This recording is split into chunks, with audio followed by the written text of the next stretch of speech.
Tech Talks, House Rules. Join us on AVE Live, Mondays at 7 p.m. Eastern Standard Time. Join us on Zoom. Watch on Facebook or YouTube from the AV Educate page, or register as an attendee for the webinar. Live Q&A. Our guest will lead us through a guided demo and conversation about tonight's topic. We will take your questions and comments throughout the show. Don't wait until the end. Get your questions and comments in early to shape the conversation. We don't know it all. We're human and don't claim to know everything. We may demonstrate or discuss one way to do something, but that doesn't mean it's the only way to do it. If you found another way that is easier or yields better results, please share with the community so we can all learn together. Follow AV Educate. We're on Facebook, Instagram, and have a library of content on YouTube. Join us on Zoom for AV Tech Talks and to become a member of our community on Discord, where the conversations, the learning, and the sharing continues. We are where you are. Place your phone over the QR code to come learn more about AV Educate.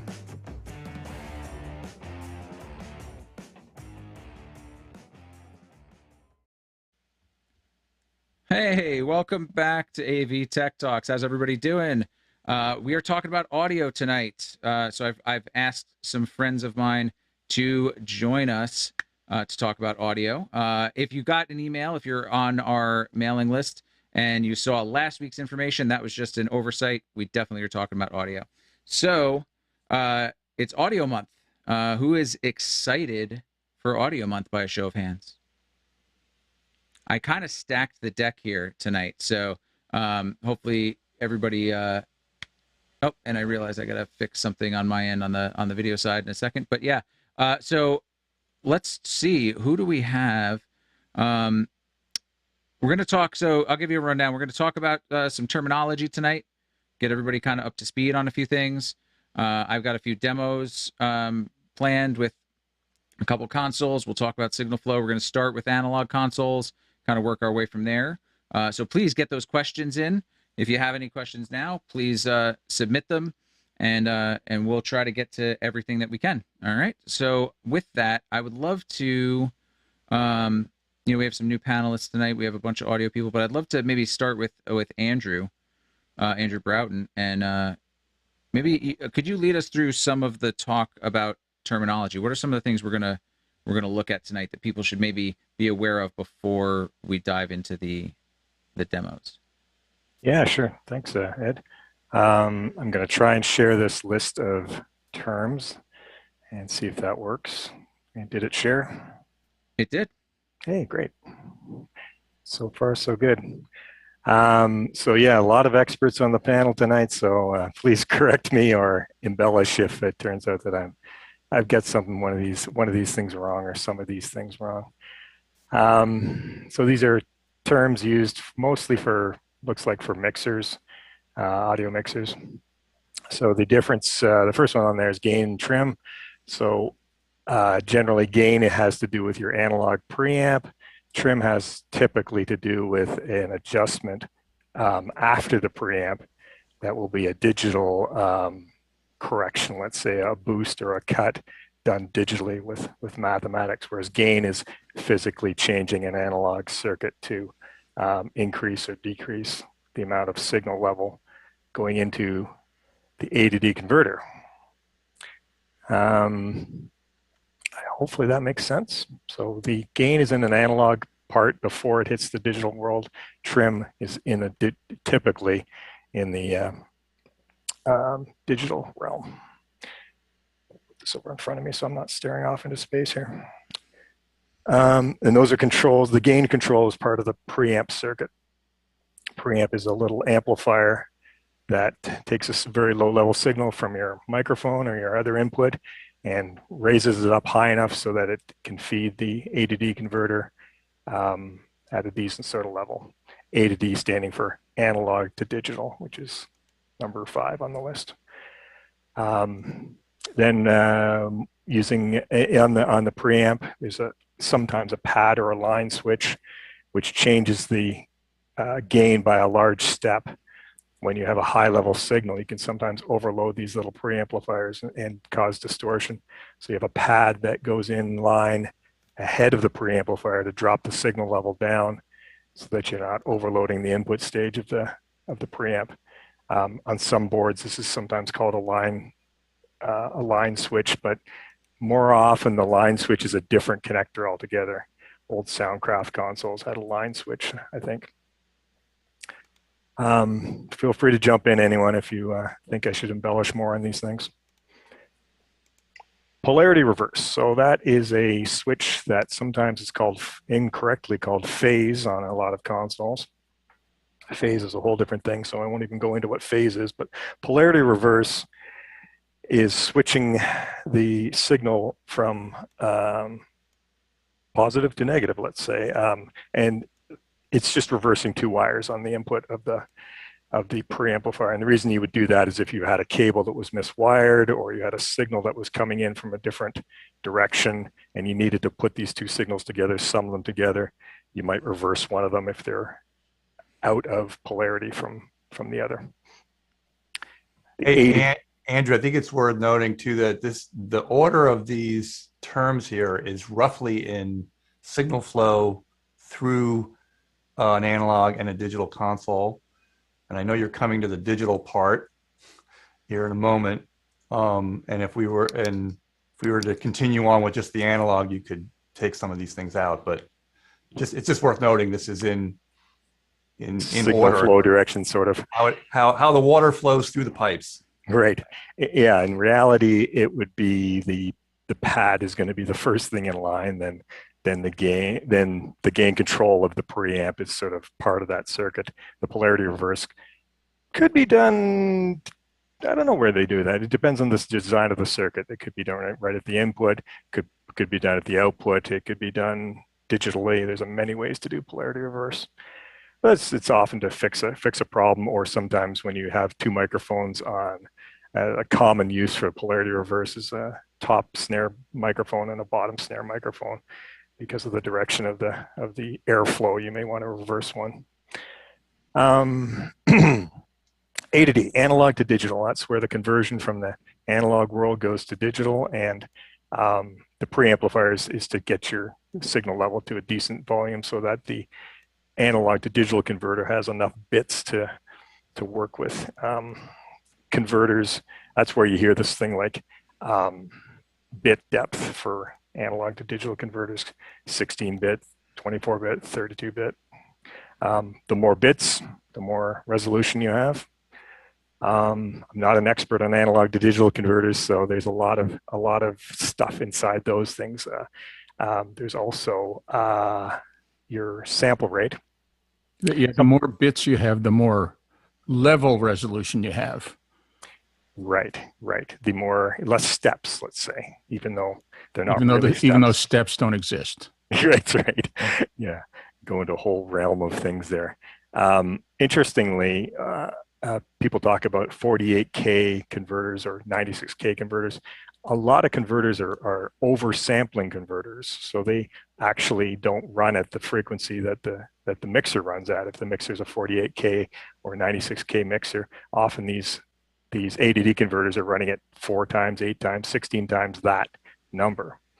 But anyway, basically they're the thing that sends the signal into a digital number that the rest of the console can work on. Then we have inserts. Well, inserts are ways to send a signal out of a channel into a processing device and then back in. This can all be done digitally. So if you had a compressor or a noise gate or even a effect of some sort, and you wanted to put it in line with a channel, it's something that the channel doesn't have internally, you use an insert to send it out and come back again. Sort of different than a send versus return, in that a send and return, often the return will come back in a different channel altogether. That's commonly used for effects and things like this. So an insert's right on the channel. I find that DAWs often do a lot of stuff with inserts And when you're doing live sound, inserts can be done, of course, but effects and things like that are usually done send and return in a separate channel, so you have more control. EQ, that's I think everybody knows what that is. That's your tone controls, which can be complex or simple. Very commonly now, they're a high pass filter, and then a low mid, high, sometimes a high cut, or what would you call that? A low pass and high pass. I think it's a high pass filter. The high pass is the first one, low pass on the last. Anyway, it's just adjusting your tone. A direct out is sort of like a half of an insert. It's a send that comes from directly out of the channel, often used for recording purposes, so that you have a way to get a signal out of a channel that goes directly to something, often without any sort of processing. So you might have that before it gets to the equalizer, but they're usually adjustable. They can be set before the EQ, after the EQ, after the fader, this sort of thing. That's where they talk about the pre and post, pre-EQ, post-EQ. So Andrew, I think that's why don't we hold here for a minute? Why don't I show some of what, how that stuff kind of makes sense and how it gets applied. If you don't mind, I will. Absolutely. Great. So what I'm going to start doing is I'm actually going to share. We're gonna look at an analog console in a little bit. So the first thing I always do, and I don't know how many of you on the panel do this. First thing I do when I get a new piece of gear, I don't read through all of the whole manual. What I do is I go directly to the schematic page, because that pretty much tells me what I'm looking to, the stuff I want to know definitively. I can figure out a lot from just looking at the schematic. So I pulled up. I would call those a block diagram, Ed. Okay. Not a schematic, but a block diagram. That's true. That's actually a good point. So this is typically where I start. I mean, by show of hands, is that anybody else kind of in the same boat? Absolutely. Yeah. Okay, great. So what I wanted to go into for the audience is I'm going to, where is my annotation? Sorry.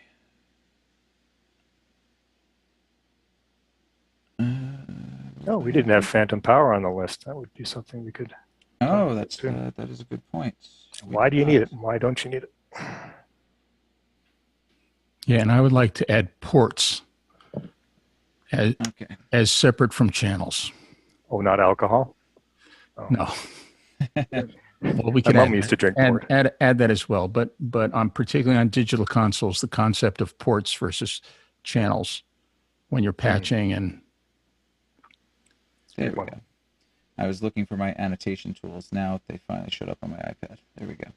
So, as we were talking, as Andrew kind of led us through, and Andy noticed that list kind of went in an order that made sense. We kind of start with our input. It could be a mic input, could be a line input, and the audio.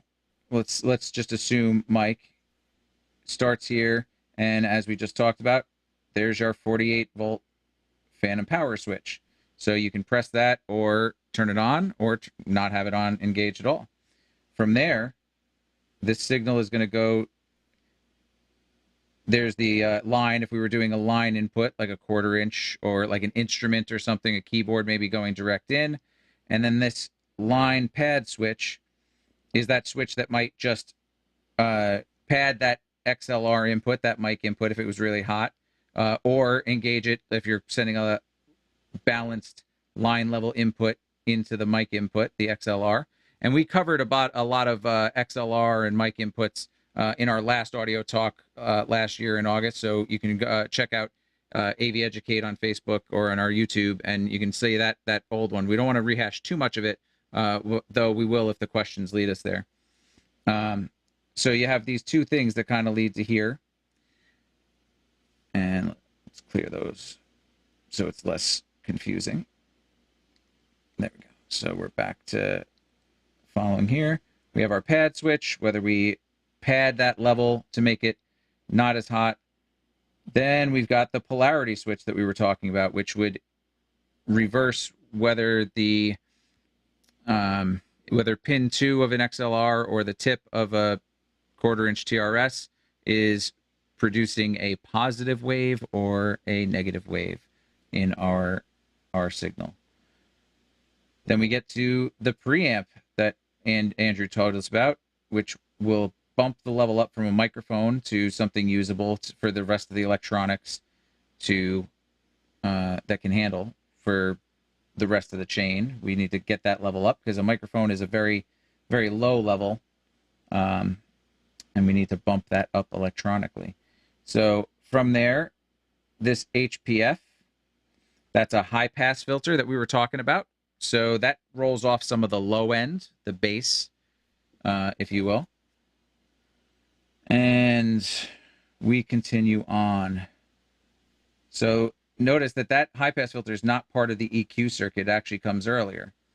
So from here, we go to that insert that Andy talked about, which is a send and return. Now, if you don't have anything plugged in on this particular console, it's a single TRS jack that sends out from the console on tip, and it comes back into the console on the ring. But if nothing's plugged into it, there's a little, this extra little piece right here is, I think I have a little, yeah, if it lets me, there we go. That little piece right there is normaling the circuit. So if there's nothing plugged into it, it just makes a connection so that the path can continue on. But if something gets plugged into it, it breaks that connection so that whatever you're sending to and returning to can do the effects. And we might send to a compressor if it's a vocal or an instrument, and then come back. And we want to come back in the same place that we left. That's why it's an insert. You're inserting from where you left off. And in analog consoles, like in this document, it's a notorious place for failure. It's very often that normal gets corroded and the signal breaks down at that point. Soundcraft. Yeah, exactly. And you lose your whole channel. So periodically cleaning them is a good idea. That's a great point, Mac. It's also a good place to pull a direct out. If the particular console doesn't have an actual direct out circuit, you can do the first click in and get an easy unbalanced output. Another great point, Pete. Yeah, so if you half jack by just inserting halfway in, you can get that that direct out that doesn't break the path of the audio the rest of the way through your channel strip. Now, we'll get to direct outs in a minute. On this console, it's a little, it's actually pretty sophisticated of how you can choose it. If you're used to large analog consoles in recording studios, like the one that's in my background, that one actually has a switch that lets you defeat the insert altogether. So you take that whole thing out of your signal chain, reducing the points of failure, as Mac had brought up. So from here, we've gone out of the console, gone through an effect unit or something, come back in, or we didn't plug anything in and we're normal, and then we're continuing. Oop, let me get out of the arrow and go back to the pen tool. Great. So we continue on our path and we head to the EQ, as we mentioned. So this particular console has a switch for turning on and off the EQ. So if the EQ if that switch is pressed in, it goes through the circuit. If it is not in, if it's bypassed, we go around the EQ. So you have that choice. That's another one of those things. If you're not using that, why add extra noise? Because these things can add gain. So you could be adding noise to your signal by going through an EQ if you don't necessarily have to. So it gives you the option to do so, to defeat it or not. Oh, sorry. So we've gone through our EQ. We've done some fun stuff. Now we start getting to some ways we can go. If we continue this way, we've got our meter so we can see what our levels are. then we get to here. I realized PFL was not on that list either. This PFL button, when you press that down, that stands for pre-fader listen. So that takes your audio chain and sends it out to your PFL bus, and then you can listen to it in your headphones. So you want to hear it before the fader. So that's what that lets you do. And then you've got your fader right here. And then, sorry, I just, when I did the share, I lost the list. So stand by 1 second. Let me pull the list back up. We just finished it direct out. Great. Perfect. Okay. Great. So as I said, the direct out path on this is a little interesting. So we're going to stop at fader as far as all this goes, and then I'm going to kind of go back and show you what the direct out path is, because you have a couple choices with this console. So I'm going to clear what we did. So if you see, here is our direct out circuit. On this console, it's a 1/4 inch TRS, which, as we said, was a balanced line. But you can see if we actually backtrack, if we go this way, this is reverse, there is a jumper here that says pre-fade or post-fade. So you can decide where this direct out taps from. Those are internal jumpers, not buttons like with the EQ that you could put in or out, or that pad switch. This is an internal jumper. You have to set it, open up the console to engage that. On this particular console. On many consoles, Right. that's a button that selects. Correct. Yes. So on this particular console, that's exactly right, Mac. This is an internal jumper, and this is how I have this console in particularly set. So by going backwards, it's actually a little easier to trace this path. It goes all through here, and you'll see we get to the mute button, which actually which does affect the direct out. And then we also have another set of jumpers here. There's post EQ or pre EQ. So this particular console is also set for pre-insert and pre-EQ. So that means the direct outs on this console follow this path to pick up the audio. So, and going all the way back to the mic, that is the path of the audio. I don't think it was said that a real common use for direct outs is for recording, just getting a direct signal from whatever input or instrument or vocal to its own track on a multi-track. And often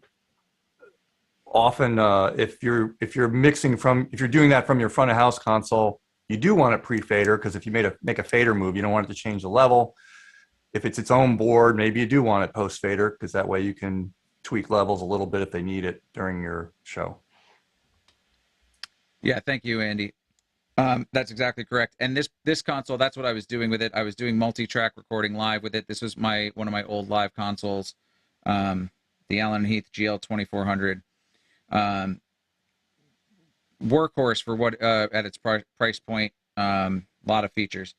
But this path, it gave me some options. Now I also have, the last time I did this demo, I showed my Allen Heath MixWiz 3, and that particular console is set up the other way, where the direct out is post fader, because the person I bought that from used it in a studio as their preamps and console, and they wanted to be able to print EQ on the way into their tracks. So 2 different kinds of uses, and that would have been a different path that actually went through the EQ, and the same way we saw the fader, it would have taken everything from the channel, the inserts. So this direct out though does actually, this says pre-insert. Oh, right. So yes, this is that pre-insert point. So it actually takes that audio before it hits the insert. So if you're compressing or you're gating your toms, for example, that's not going to print to the multi-track recording if that's how you're using it.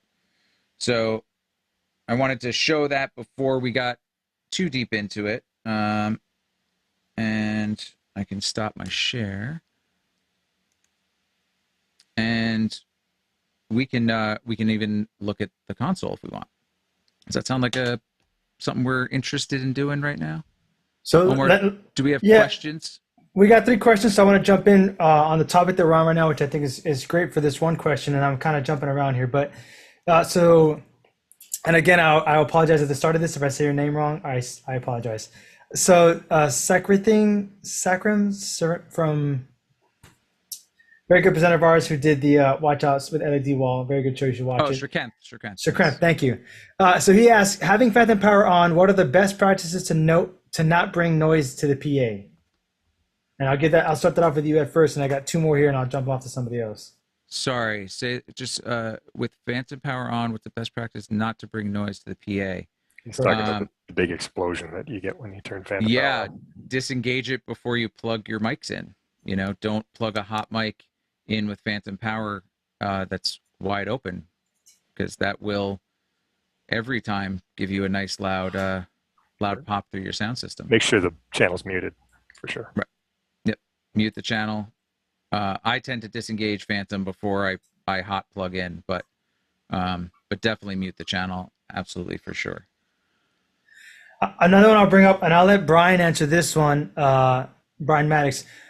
From Chuck Wojak, many sound guys just learn to adjust by ear. How can you best cultivate an in-ear for certain problems and frequencies? I think it helps to do it a lot for a long time. But no, I was just having a conversation with a friend yesterday about this, and how when I first started doing live sound in my 20s, and we had live wedges on stage, and finding feedback quickly with a 31 band EQ was a thing that you had to do, and all the cool kids could literally hear a squeak and a little bit of feedback, and they'd be like, that's 1.2K, or that was 3K, or they would know instantly and just be able to call out the number. And I always thought that was amazing. One of the things that I did to try to cultivate some of that was literally putting what we call pink noise through an EQ, and pink noise is just basically evenly across all the frequencies, and then just taking frequencies and boosting them and listening to it.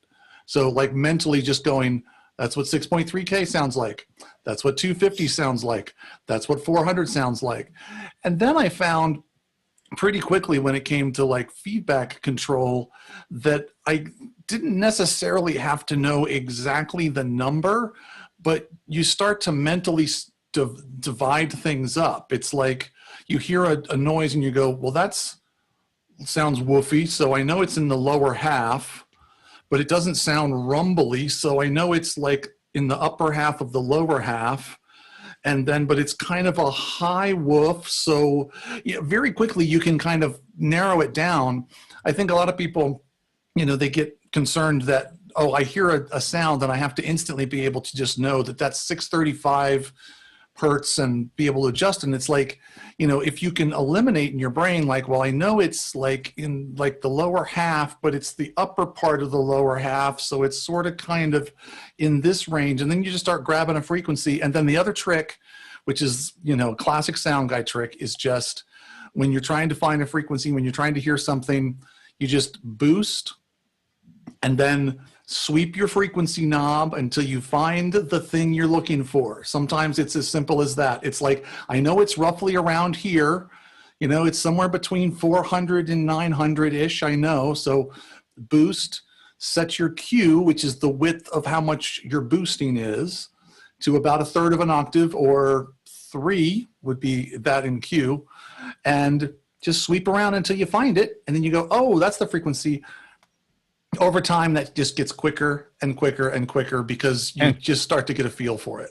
And to practice listening to those frequencies, you can do it with a tone generator. Sweep a tone generator and listen to the pure tones, which is what feedback basically is. It's not really pure, but it's pretty close. And that'll give you a pretty good idea of what single tone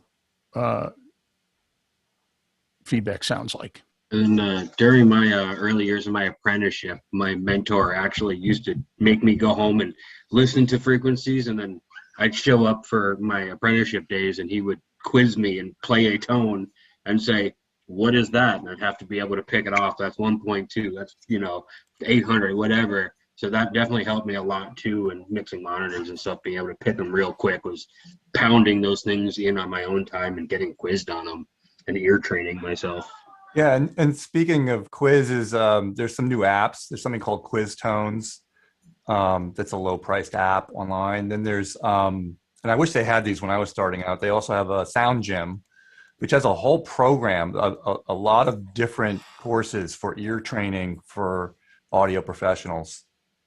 Worth checking out. Both highly recommended. I've actually seen Sound Gym myself and done some research on that, so I highly recommend that one. It was super cool. Not that I'm an audio guy, but it was cool to kind of learn some things. I'm obviously Ed's been guiding me towards that path. If you guys can see, this whole month is about audio. So with that said, Noah, I have a question for you before we jump back on to Ed and get back on track here. This again from Chuck Wojak, who asks, what is the most important thing a new sound engineer can work on to improve their mix? Study, practice. Don't be afraid to make a mistake. And literally, like Brian was saying, do those sweeps and find those wonky sounding, EQ frequencies and rip those out. What I see most about new engineers coming up is they're afraid to make moves. They're afraid to grab that compressor, really get in it. They're afraid to close that gate too hard. They're afraid, they're dropping EQs by not enough. They're really just afraid to jump in and make big moves, and don't be scared. Just jump in and do it. And if you don't like the result, you can always back off the other way. If you compress it too hard, you can go back the other way. It's okay. And 98% of the time, the crowd has no idea. They're not going to notice a little thing that a professional will anyway. So just study, ask a lot of questions when it's time appropriate, and don't be afraid to dive in on anything. And there's a great new tool called Virtual Soundcheck. Use it. Like we didn't used to have a chance to listen rehearse. to music. Listen to music, yes, absolutely. But we didn't used to have the opportunity to rehearse or to practice or do anything. But now that there's Virtual Soundcheck, record your band, sit there with headphones on, start turning those knobs like as much as you can. But to simplify even more, just talk into a microphone and hear your voice through the PA system or someone else's voice, better yet, and just try to make them sound as natural as you can. And I mean, all of us have spent hours barking our own voice through a PA system. First thing, wireless mic, go talk around, and that by far will bring a level of exactly, Brian. Yes. and your favorite songs through a PA too, like the songs that you listen to most or your favorite band, I find help. Instead of everyone's like, no, you got to listen to Steely Dan. Well, if you don't listen to Steely Dan on a regular basis, that doesn't help you in a PA. If you listen to Madonna every single day, when you get to a PA, you know what that record's supposed to sound like.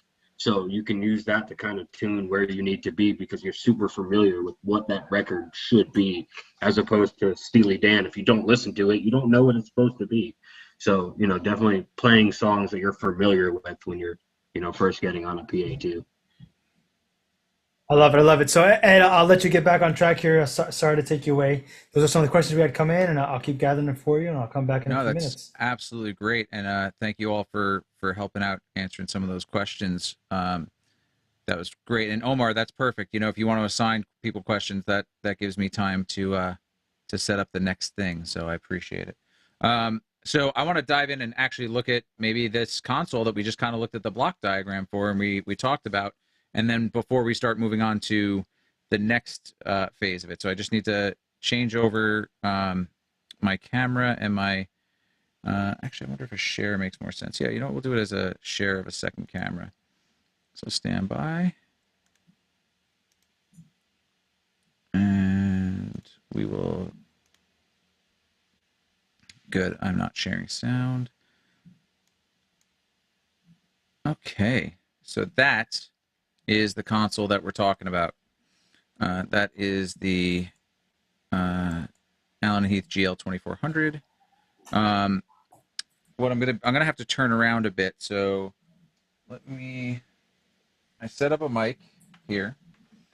Let's see if I have it coming through my Blackmagic, which is what this is coming through. So stand by. Let's see if I switch to my Blackmagic, if we can hear me.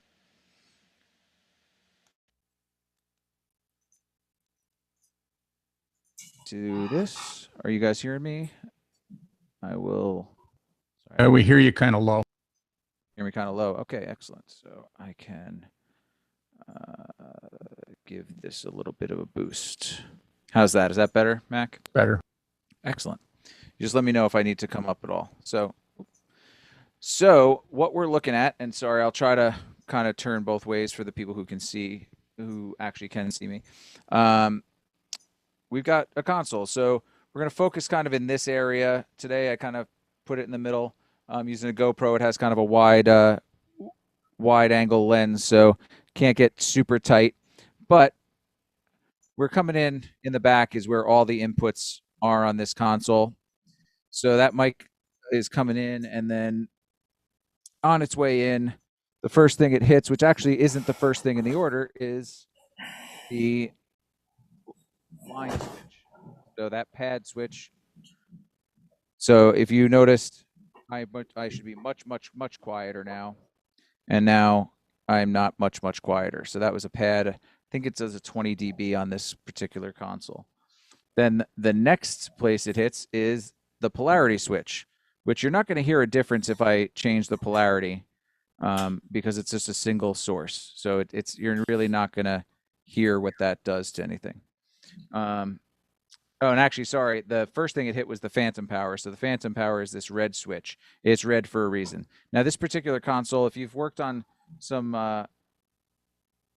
smaller or less featured consoles, they might have just global phantom instead of on every channel. This particular console has it on every channel, and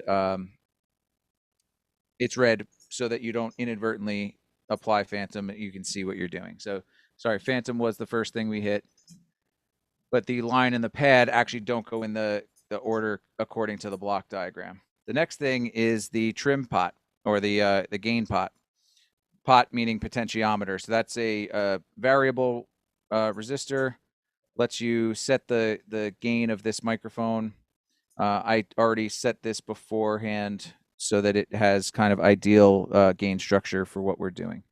Next switch here is that high pass filter, so which is not engaged. So if I engage the high pass filter, you might have heard some of the low end leave the mic. So if I disengage it and I kind of tap on my mic a little bit, you might hear some low end, more rumblies. And then if I tap on the mic with it engaged, you might hear a little less of those low end rumblies. So from that high pass filter, the audio is going to go to the insert point. Right now, inserted, I do have a compressor that's in bypass under the table in a rack. And then it's coming back in. So that compressor is not adding or subtracting anything. It's just passing audio straight through. And that's going out the board, then back into the board, a send and return on the insert. And then we've got our 4-band of EQ. So we've got a low shelf. We've got a semi-parametric mid, low mid and high mid, and then a high shelf. And then there is the EQ in button. So we can turn the EQ on or off. So if I engage it now and I do a boost of the low end, that should have got very boomy. And if I do a cut, it's below the human voice, so you might not hear too much of a change. I can do a sweep. So I'll start with a boost of a little bit at 35 hertz is the low end. And if I sweep across, you can hear me as I talk, as I talk, as I talk, as I talk, 1, 2, 3, 4, 5, 6, 7, what that does. And then going the other way, I'll cut. So we'll be cutting as I go across, cut, back down to 35, where there's nothing in my voice at 35 hertz, so you won't hear much change.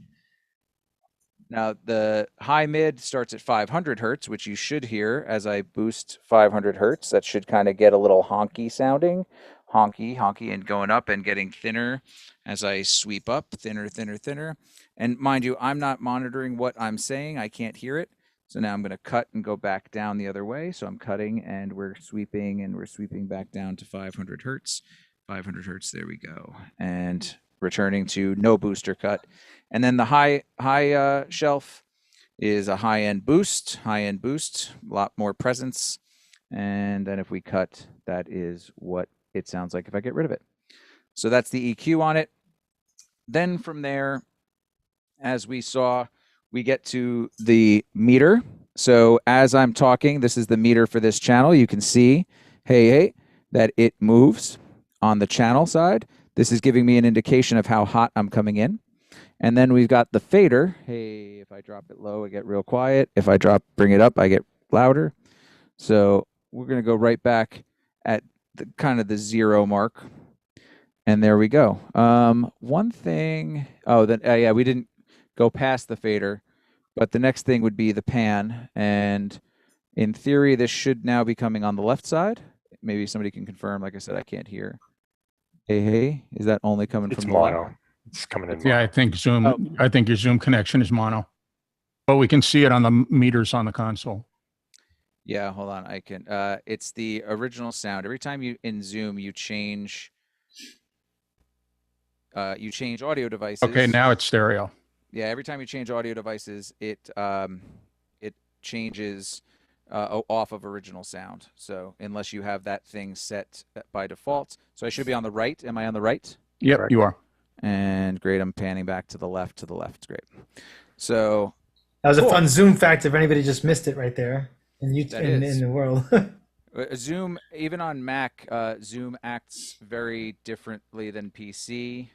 When you have more than a 2-channel interface or anything that can create more than 2 channels, it sums all of them to mono. So, yeah, audio on a Mac is different in Zoom than it is with a PC. So, cool. So all that stuff we just talked about was from input to channel fader for this single channel on this particular console, and you're able to hear it coming through my Blackmagic. So with that, I'm going to stop my share. Yes, because I'm sharing it as a camera. And then maybe we can take any more. If there's a question or two that popped up, we'll take those. Otherwise, I'd love to have Andy kind of talk to us about buses so that we can move to the next part of the console. Yeah, so let me jump in. Sorry, let me jump in real quick. And actually, I'll go with Andrew first. So Supreme asks again, I'm trying to learn live mixing on my own. Where can I get some records of audio tracks online to do virtual sound checks? YouTube. There's several. Some lots of them that are just sort of 4-channel.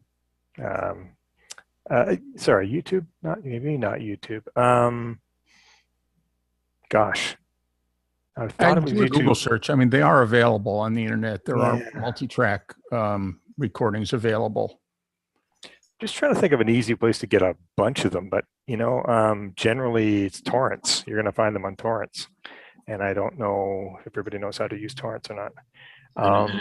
If you're looking for good tips to get started, YouTube has a ton of awesome material. I know some of our panelists have YouTube channels and videos that I've personally watched 1,000 times, like Brian's channel. So yeah, get on YouTube and start looking up whatever console you have, and just there's awesome stuff out there on YouTube for free just to learn and watch. Mac, any keywords that they should be using for Google or anything like that to maybe hunt these down a little bit that maybe aren't torrent users?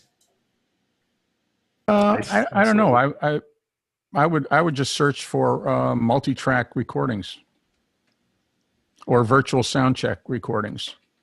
Yeah, I was going to pop in here because when I was training volunteers for different mixes, we just went on some Logic forums or something else and found virtual sound check files. I put one link in the chat right now, Cambridge.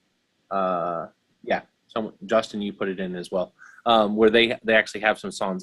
For my the volunteers I was training, we downloaded one of each genre. We downloaded a country song, we downloaded a techno song, we downloaded a metal song, and then that way we were able to teach them what their different mixes on the board did to those different sounds. So that might be an option to look in. Yeah, so Marty said multitracks.com and mixthemusic.com. I haven't been there, but supposedly there's multitracks there. Awesome. I'll share that with the community. I got another one here, and I'll throw it to Pete and see if you got this one. So, Pete, a question that was asked here was from Gary. Please, for the love of God, talk about speaker cable versus instrumental cables. Oh, good one, actually. One of the most basics, right? In terms of audio, there's actually 3 types of cable. Well, there's many different kinds of speaker cable, but let's just say there's speaker level cable. And then there's microphone cable and instrument cable. There's actually 2 different types of microphone cable, but balanced and unbalanced are the 2 main definers between those 2 types of signal cable. One is an XLR connector or a TRS connector, which has tip ring sleeve on it, a 1/4 inch with tip ring sleeve. Unbalanced is like your standard guitar cable, which is just a tip and a ring. And the tip is generally the positive signal, and the sleeve, not ring, sleeve, is typically the ground and the negative combined together. Unbalanced cable tends to be noisier, so cell phone, EMI noise, lights, power, things like that. So you want to try to keep the lengths shorter on those types of cables.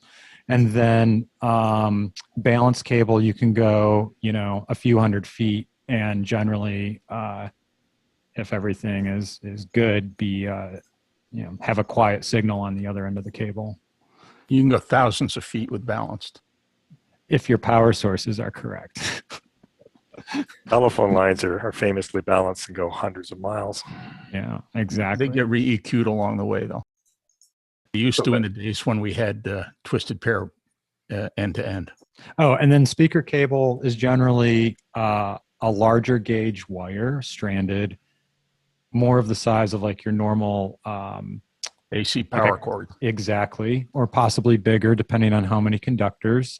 And that is actually can carry a dangerous load of amperage on it. So you want to treat those cables as if they're power cables in terms of plugging them and unplugging them and things like that. Yeah, and they can also be providing significantly high voltage. I mean, almost AC line voltage, or in some cases maybe higher. Right. And the thing about instrument versus speaker cables, I would assume that question relates to when you pick up a tip sleeve 1/4 inch cable. An instrument cable, the center conductor is going to be very small, like 18 or 20 gauge or 20 or 24 gauge. Yeah. Whereas a speaker cable would want to be at least 16 gauge or 14 or 12 gauge. You probably don't get 12 gauge 1/4 inch cables because there's no point, since the contact point on a 1/4 inch plug is microscopic. So, but certainly cables intended to be guitar cables are definitely not suitable for speakers because they can't carry the amperage. Too small gauge wire. Something else to just throw in there is too, your typical guitar cable, even though it's TS, the cable itself is a shielded cable, meaning that the sleeve that's connected to ground has a braided shield that wraps around the center conductor. So that helps block some of that RF and EMI from getting into the audio signal that's on the center conductor, where speaker cables are going to be unshielded, usually just 2 wires run side by side within the cable, like lamp cord or something like that. So right, and which means guitar cable is unsuitable to use as speaker cable because the wire gauge is too small. Speaker cable is unsuitable to use for guitar cable because it's not shielded. Exactly. And this was great foreshadowing, because next week is part of Audio Month is going to be connectors and cables. We're going to be talking about that stuff. So this was great to talk about now. I know I threw in some terms earlier. I was talking between XLR and TRS and 1/4 inch and things like that. So great conversation, but we'll pick up a lot more in depth of this next week when we talk about connectors and different cable types between, mic level, balanced, all that stuff. We're going to go much deeper into it. So I hope everybody who was just Pete and Mac, I hope you guys can make it back next week and we can continue this part of the conversation. Omar, what else do we got? I got one more for you then. I'll skip the next one about directional stuff, but I got one more from Sakrim again. It says, I'm sorry, when is a pan function would be useful, or when would a pan function for an audio engineer be useful? Well, I mean, we listen to a lot of music in stereo. If you have, I mean, I have my in-ears in both my ears. So if I want to, create some space, if I'm doing music, I might mix, a band has two guitarists, for example. I might put the guitar one on the left and guitar two on the right, or vice versa. I may pan the individual drums, not full left and right, but somewhere in the middle of the spectrum, to create sonic space so that not everything is just coming straight down the middle. Yeah, listen to some recordings. You'll hear that there is stuff panned. I like to use traffic as an example. If you have 30 cars of traffic on a one-lane street, you're going to be jammed up. But if you have 30 cars of traffic down a 30-lane street, everything's going to flow smoothly. So you use panning to kind of open up lanes, give your vocals kind of room in the center to cut through. Instead of having to crank them, you can open up that lane for them to cut through. Right. And reverb returns too in stereo, create a lot of space. Absolutely. To what Noah was just saying, vocal is typically up the center. There are some things that we typically put up the center: kick drum, bass guitar. So there's certain things that we don't take advantage of panning because they kind of live in that as a unwritten standard, or we should say, obviously anything can go. You artistically you can make any choices you want, but there's some accepted standards, and some of them were actual due to physical restraints of the mediums we were playing back with, like records, for example. The bass ended up, if you had all your bass panned to one side, you might hop the needle out of the groove, sort of thing. So there's some physics reasons based on earlier technology on why we do some of those panning that we do, but typically, as Noah said, to create space, if you got that big wide sonic sonic area, why not use it? So great. Is there anything else, Omar? I got one more. Sorry, last one here. Yeah, sure. And I'll let you go forward. Andy, I'm going to shoot this one to you. Jason Glass says mentions that industry standards, and I'm asking whether true or not. Mention that industry standards for console signal flow is top to bottom, and input sections to master sections almost a universal true. Agree? Disagree? Yeah. To me, that's to me. Andy, yes. Well, I'm sorry. What was the second half of that? So he says, mention that industry standards for console signal flow is top to bottom. Yes. And input section to master section, almost a universal truth. Yeah, I'd say that. I kind of think of it like, like when I'm explaining audio to someone who's got no experience whatsoever, I try and use plumbing as an example, because we can all kind of picture water. And if you think of water being your audio signal flowing through the top of the channel and down, and then you get a chance to manipulate it. But more importantly, what he was saying too is redirect it. It's got to go you got to send it somewhere. So I actually sort of think of that as going off to the side. That's just a visual tool that I like to use. Is it comes in, and then you're like going to send it to your main bus, or you're going to send it to some other type of bus. And I know we're going to talk about buses here in a moment. But a bus basically is just a place to send that signal that's coming into your input channel. And there are many different kinds of buses, but they all share that thing in common, that they are just a place to redirect your signal. Does that answer the question, I think? No, that was a great answer. I love what you said. Brian, I also saw you shaking your head earlier. Do you have something you want to add to that? Your two little extras? Yeah, no. It's pretty much what Andy said. One of the things that's interesting, not to like turn this from basic audio to suddenly a completely different place, but the advent of digital audio manipulation is changing some of that signal flow that we have traditionally always thought of as being, as we are talking about it now. Because a lot of the reasons why the signal flow goes the way that it does now were literally electronic solutions. You needed to put the things close together within the channel strip so that the signal could flow. Like there was a very real physical reason. And now once you get things into a digital realm, you can rearrange them in any way that you want. So a lot of the conventions that we're still using with digital mixing consoles is because a bunch of old gray-haired guys like me can't like change because we're so used to it being. But I am starting to see more and more, especially more and more people are using DAWs as live mixers or mixing in those environments where things are not in a linear fashion. It's starting to get not quite as universal truth. That being said, I agree with Jason because Jason's smart. And so agreeing with him is a good idea. I was going to say, generally, the rule of thumb is if Jason says it, it is true. He has no gray hair. That's all I got, Ed. It's all you, brother. Take it away. Excellent. So I think I'm going to ask Andrew to maybe head back to that list and briefly go through some of the things we're going to get to next with buses and where we can route things to now that we've looked at the input channel. Okay. Let's see if I can grab that again. There we go. Let's try that. Yeah, there's okay, so we sort of ended up at buses. Did we describe buses well enough? No, I don't think we described them at all. We got as far as direct out. Why don't you take it, Mac? I think you've got a better handle on what buses are, and you know how to spell it properly. I know how to spell it. That's about it. There's only one S in bus. The double S bus thing, I think, came from bus fuses, which were made by the Bussmann Electrical Company.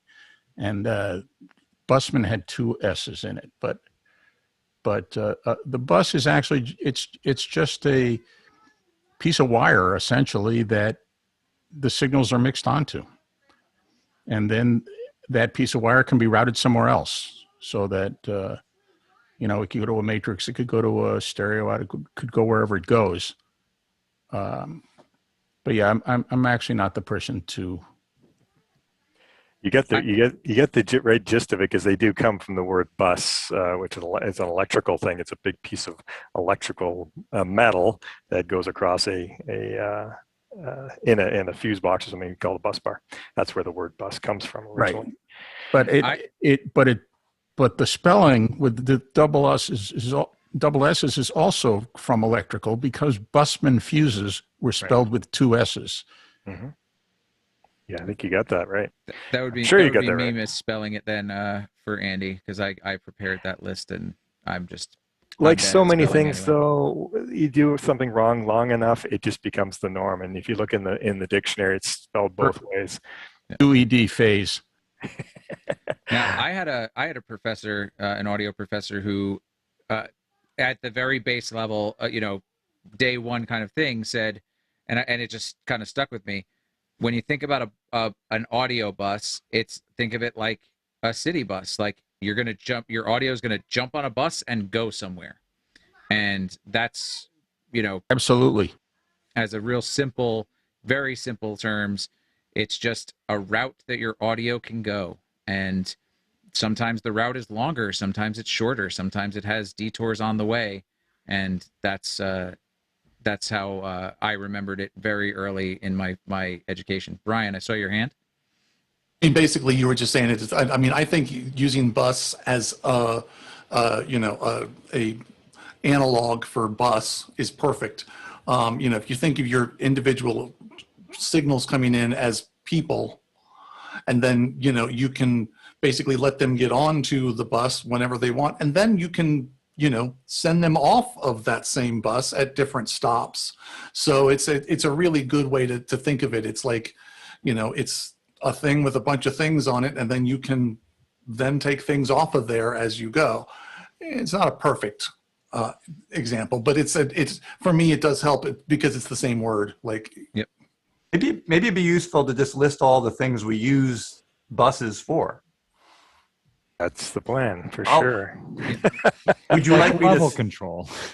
Yeah, well, there's that's the general term, but I'm just from a practical standpoint, like a really common thing is if you have a band on stage and they have speakers in front of them for wedges, then you have a monitor bus. So it's taking their input and sending it to one or many musicians. A recording bus, that'd be another one. A group bus, your left-right bus, the 5.1 bus. These are all different places that the signal can go to. How many different outputs would like a matrix bus? Yeah, all these different places they can go to, and they can come from different locations on the channel, just like your direct out and your inserts. They can come pre-EQ, post-EQ, they can come pre-fader, post-fader, and in the world of digital, they become even more mixed up because they can be named differently. On the old analog boards, they always typically would have a name defining what they're going to typically be used for, auxiliary or fold back, even on some of the old mixers, and then groups for grouping together signals. Yamaha now calls them mixes. They're all mixes. A group is the same as an auxiliary on a Yamaha, for example, because they are the same idea internally, but they had to name them differently on analog boards because they were literally wired differently inside. Now that you can just play with numbers, you can use anything for anything. Does that cover buses? Anything else we need to say about buses? Pre-post. Yeah, they can come from anywhere. Yeah. Yeah, and then I think on that list was summing amps, and I think it's important to know that some of these buses, like groups, most of these buses are going to have a way to bring multiple things together into one signal, so like a funnel. So that's what a summing amp will do. It'll take, all of those channels on that board that I had. That particular console has 24 channels that we saw earlier, and I could put all of them down to the same bus, and it needs to somehow mix those together. So your buses are essentially how you're mixing things together. I would say I don't see any heads shaking or moving that said I'm totally wrong. So I think, are we kind of in agreement, or anyone have anything to add to that? Well, the only thing about summing amps is internally they have to have the ability to take all those signals and add them all together without clipping. So this is a point of just can be a point of distortion if you happen to have all your signal levels up quite high, especially on an analog board, and then you send them to your summing amp. You can actually get to the point where internally you're clipping the signal, but none of your red lights are on your board, depending on how the circuit is designed. But hopefully in a digital board they've thought ahead and they've given more bits. Often summing amps will be 48-bit instead of 32-bit, just so they have enough room that even if you added all of them together at full volume, you still wouldn't clip the summing amp and get into distortion. Great points. Absolutely. So I'm debating if I want to go back to the block diagram. I think we got through. It's a good way to see. I mean, it really makes a lot more sense than just the words to look at the pictures.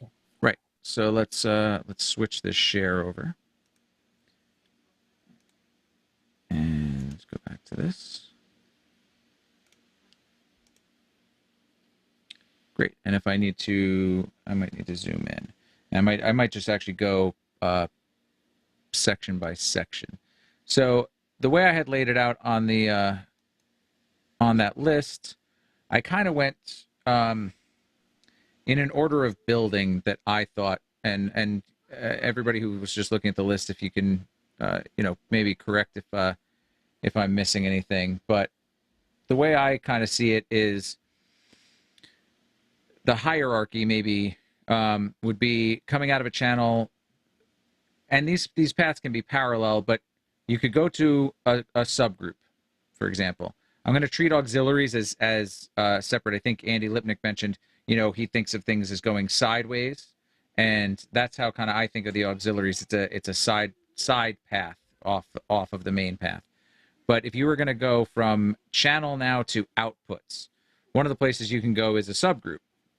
So subgroup will be a grouping of like channels. Somebody mentioned that earlier. Maybe if you take all your drums and send them to a stereo subgroup, then which in the diagram, I think you guys can see my mouse. Yeah. So we came from our fader. I can get my stylus again, and maybe I'll zoom just a little bit more. And I think it's worth pointing out that in this diagram, those vertical lines in the center, those are the buses. Correct. So as we can see right here, they're named. It's the auxes 1 through 6, groups 1 through 4, left, right, and PFL. So which is the pre-fader listen as we talked about earlier. So we left off at our fader earlier, and we kept going, and then I showed you guys the pan a little bit. So your pan actually can do a lot more than just. Oh, sorry, we're not seeing that. What are we seeing? I'm seeing that. I can see Oh, it. okay. Sorry. Oh, thank you. Great. There we go. Sorry, folks. I didn't cut over to it for Facebook. So as Mac pointed out, this was the area and these lines going here are the ones that are the buses. So as I said before, we left off at the fader. We've gotten to the pan. Now, when it comes to assigning to buses, the pan, if you're not doing a stereo, if you're doing like mono and sending to a single mono bus, your pan on a lot of consoles can determine where it goes. There might not be a button that says, group 1, group 2 as individual buttons. You might have a button that says group 1, 2. And if that's the case, if you pan left, you're going to send to the odd number buses. And if you pan right, you'll send to the even number buses. So, and that's how this is on this particular consoles. There's button assignments for left, right, 1 and 2, which are the groups 1 and 2, and group 3, 4. So the audio, depending which way you want to go, you can go to the left, right bus, which is that third line, or you can go to group 1, 2, which on this both end up on that second line, but where they split off goes to different places. So we're going to start with the groups. So let's go back a little bit. Great. So from pan, we're going to go to the groups. Okay. And I overshot it a little bit, but this gets confusing because this is going to go here and here. Actually, one says aux mix. Sorry, I'm just looking at it. Yes, because this particular console also lets me flip my groups and my auxes on physical outputs. So, sorry, let me just look at what I'm looking at. We're going to just ignore the... We're going to ignore this one for now. Great. Super. So, we've got our group mix. So, we've sent our audio to the group. So let's say 1 and 2. We've come down here. We've got our summing amp. Now, this particular console has inserts for the groups. So remember, that's that path where it goes out, go to effects unit, come back, and then it continues on the path. So the path then would be to the fader, and then it continues on to, you can see AFL. AFL is after fader listen. So that lets you listen to what's coming out of that group. And then it goes to the mute, and then a meter, and then there's actually an output for your group. But you don't have to send it to your output. There's also a button, which I'm not seeing. If you come down here, there's a separate pan knob and a button that sends it to, well, that says to matrix, but it's actually to left, right. If I'm not, oh, sorry. I just want to make sure I'm looking at the right thing. Because you can send this to left, right. I don't see that button the way it should be laid out, and I'll get rid of the stuff that's actually confusing. Yeah, and I think that oh yeah, I see the switch now. Yeah. Yeah, okay, you see it. Sorry. Never mind. Yeah, I couldn't see on my iPad. It's pretty small and it's hard to see that actual little switch. So what Andy was pointing out is this audio can tap here, and it can also go to matrix. So there's a matrix on this console, which is like a mixer in a mixer. What am I looking at? Oh, sorry. Great. And that's actually another path, which we'll see later on. But that pan pot, then we can send it to left, right. If we send it to left, right, which is the main out, we go back here and we get on the bus towards left, right. So like we said, this is like your bus route, and it takes some detours and some paths. And this switch here is kind of, well, it's actually this point here is like a transfer. You could get off and go to the matrix, or you can continue on and go to left, right. So you have options when you get to some of these paths. So these are groups, and as I said, maybe drums, you might send your drums here, and then you want to put compression on the whole drum kit. That's a good use for groups. Not the only use, but one of the many uses. Is there anything anybody wants to add before we move on to any other buses? Yeah, I would just say that this is a good way to have the ability to adjust signals before routing to the left-right bus. So, because you can route the channels directly to the left-right, but if you have a set of inputs, like vocal mics, for instance, are a popular way to route something differently, where you might want a different EQ and some compression or whatever on vocal mics, but you don't want those settings to affect your drums, for instance, then you would route your vocals to a separate group that you can do that on, and then route them back to the left, right. And that would allow you to make those inputs sound the way you want without affecting other inputs. Great point. Absolutely. Absolutely. And that's why I kind of went this way first, because you can send a subgroup to your main left, right. You can also send the channel direct to your main left, right. But this, as you said, Pete, gives you that extra level of control or extra level of processing that you may want to add on to there. Now, the other thing you can do is, and we'll talk about this, I think, on week 3 or 4, is you could send your channel to left, right, and send it to a group, and then send that group back to left, right. In the analog world, that's super easy, and that was a common thing to do called parallel. People would do parallel compression, or New York compression, as I've heard it called, where you're parallel processing. Now, there are other considerations in the digital world when you do this, because of, as we talked about, those summing amps. At each stage, there's a different summing amp in digital that adds a different amount of latency. So if you're familiar with the term latency, if you go direct to left, right, there's going to be from a channel, and then you also go to a group and send that group to left, right, those paths are longer. We saw as we, as I drew this around and we took this to left, right, this has this whole detour involved in it. Now, in the analog world, because electrons are moving at the speed of light, this isn't an issue. But if we were to have gone just, let me change color. If we had just gone from fader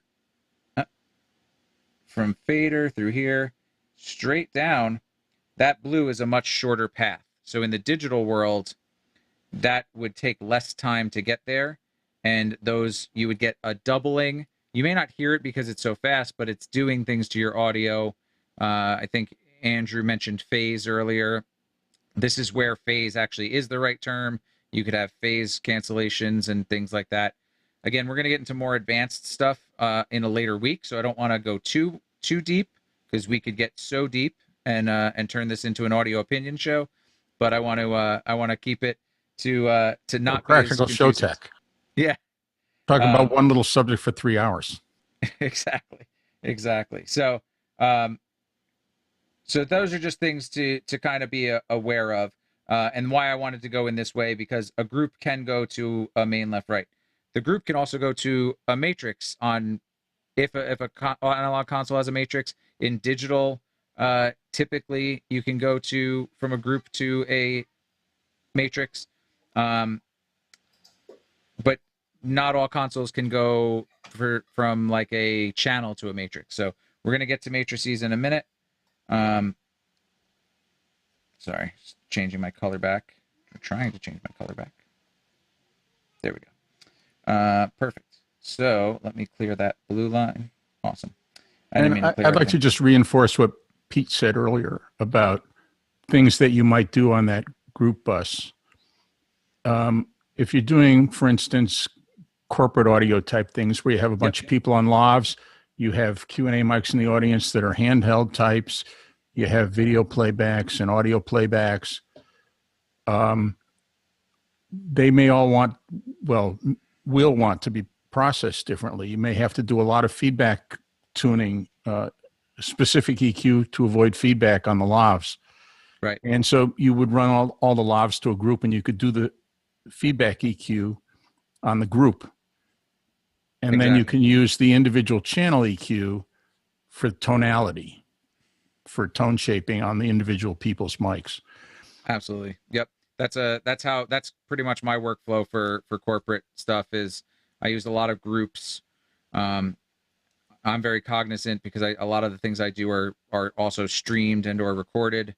So my groups end up being my in-room kind of processing and level, and then my auxiliaries, post-fader auxiliaries become my feeds to the records and stuff. So great points, Mac. In the interest of time, I'm going to start speeding up actually, because I just looked at what time it is, and I want to make sure we get to some other stuff.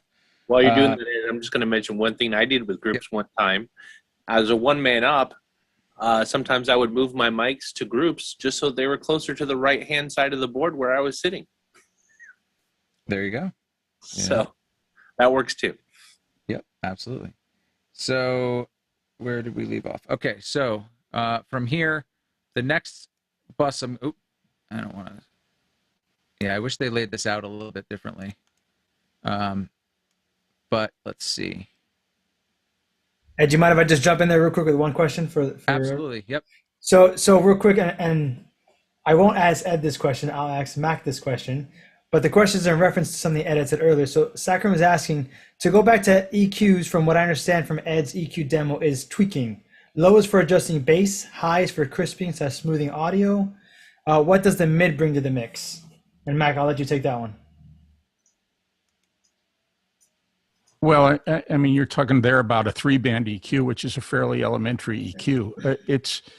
There could be anomalies in the response of the room or the mic. That could be any frequency.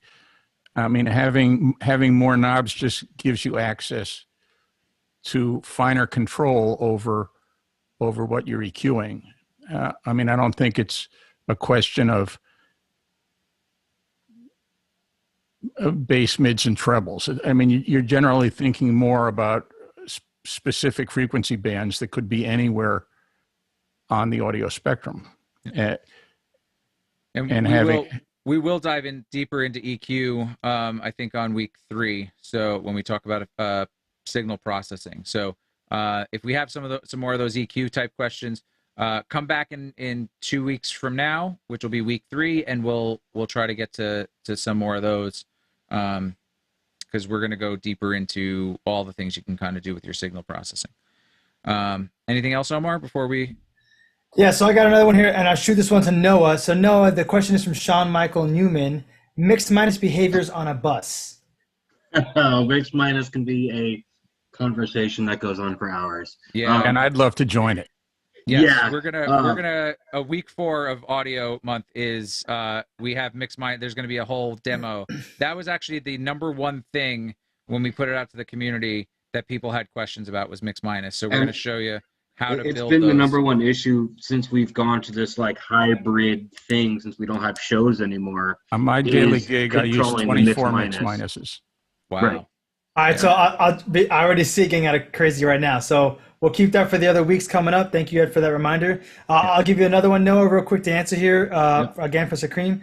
Why does group outs don't have individual faders? So does it take the level from the master bus? Is his question. Why doesn't it have? Well, because you're taking individual inputs and putting them all to one group.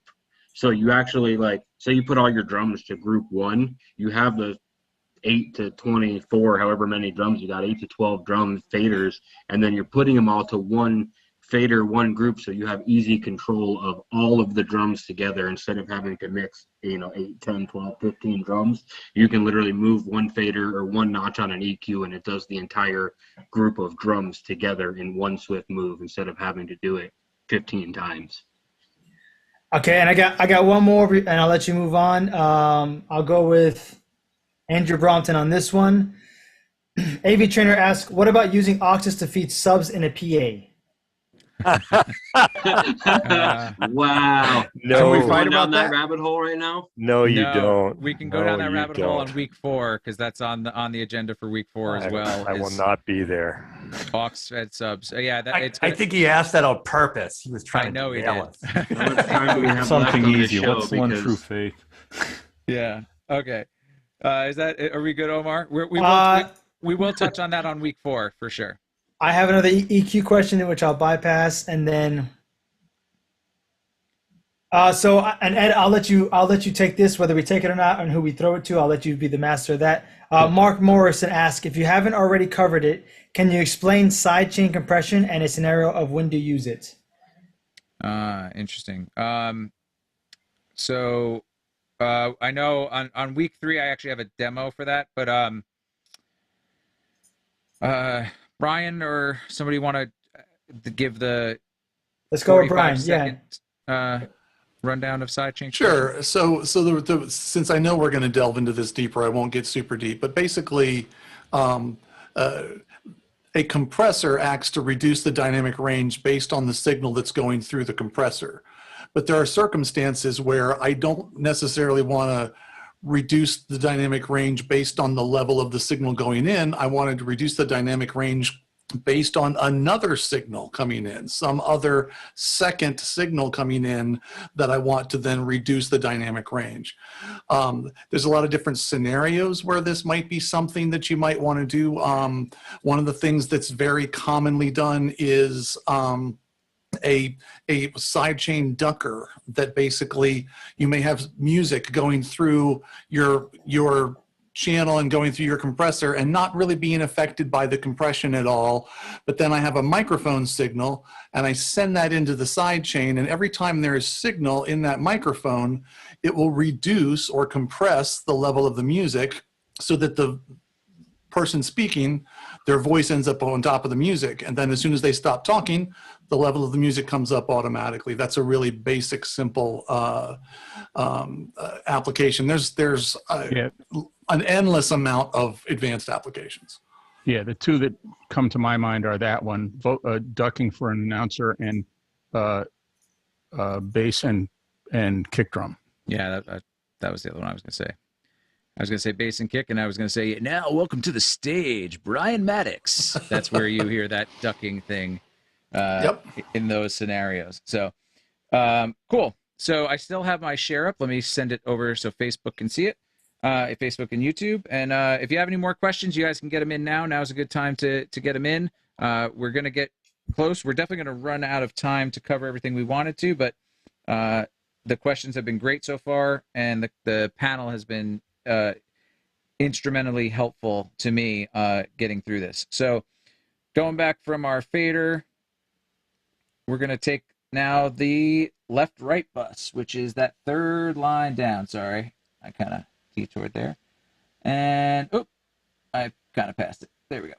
So, and let me clean that up just a little bit because I'm like, get through the whole line. Come on, Zoom.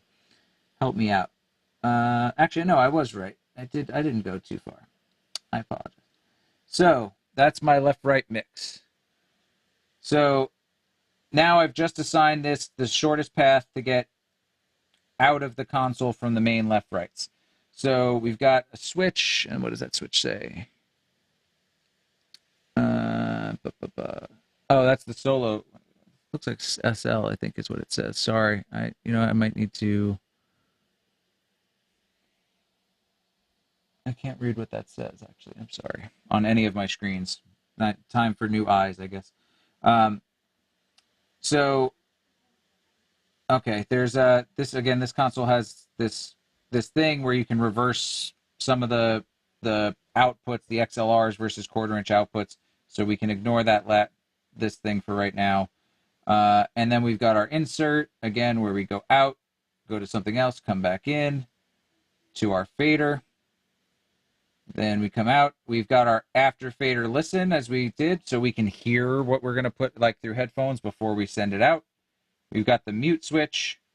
We get to our meters, and then we get to our actual physical output, and then we go elsewhere. This particular console also has a mono bus right here, which the mono bus actually has a lot of different features to it. But when you are using it as a mono bus, there's no assignment for it other than it is a sum of left and right on this particular console. That's not the case everywhere, but this particular console, that's how that operates. So now we've got to think that main left right is main left right. So it's got to be like the main thing, right? Well, yes and no. From our main left right, sorry, now I just have to find my place of where this goes.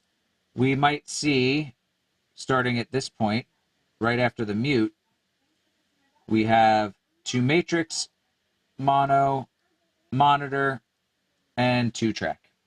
So this is just telling us that this audio has other places it can go, and they're assignable.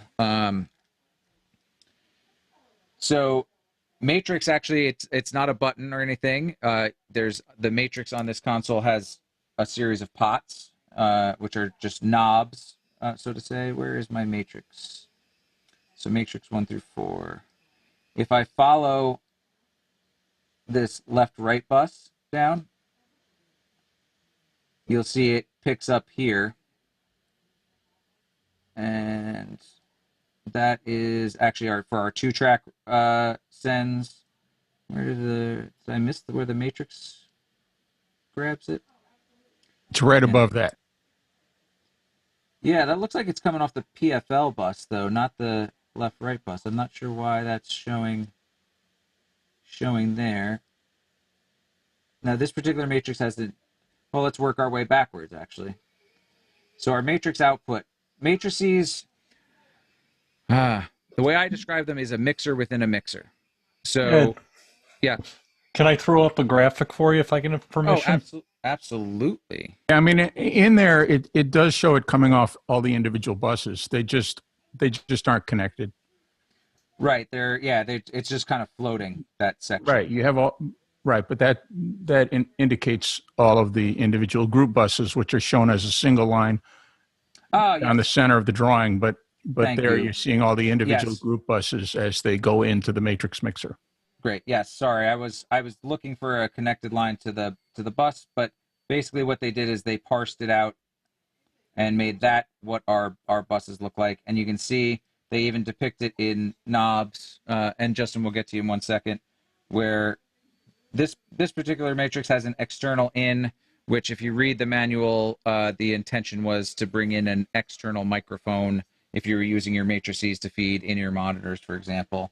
And then it has knobs for group 1, 2, 3, 4, left, right, left and right, not the mono bus. And then it has an overall level control. So essentially, whatever bus you're coming in from, let's say it's left and right. Here's left, here's right. Comes into here, gets mixed through the summing amp, has a level control, a mute, and then an output to the matrix output. And then there's your PFL, so your AFL, your after fader listen, so you can actually listen to what you're going to send before you send it. So Justin, I guess if you want to share your thing and we can talk about what matrices are for a second, Sure. That would be great. I can stop my share. There you go. But what I was saying is, matrices. Oh, this is going to look nicer than what I was going to say, I think. Well, this is just another way of looking at the GL2400, which is what Ed was saying in the line diagram. This is just showing it in a picture of the control surface, which is you have basically all of your buses, as various people have said, think of them as running horizontally across the mixer. And this is just where they all end up, the external in, the groups, the stereo left, right, and the mono.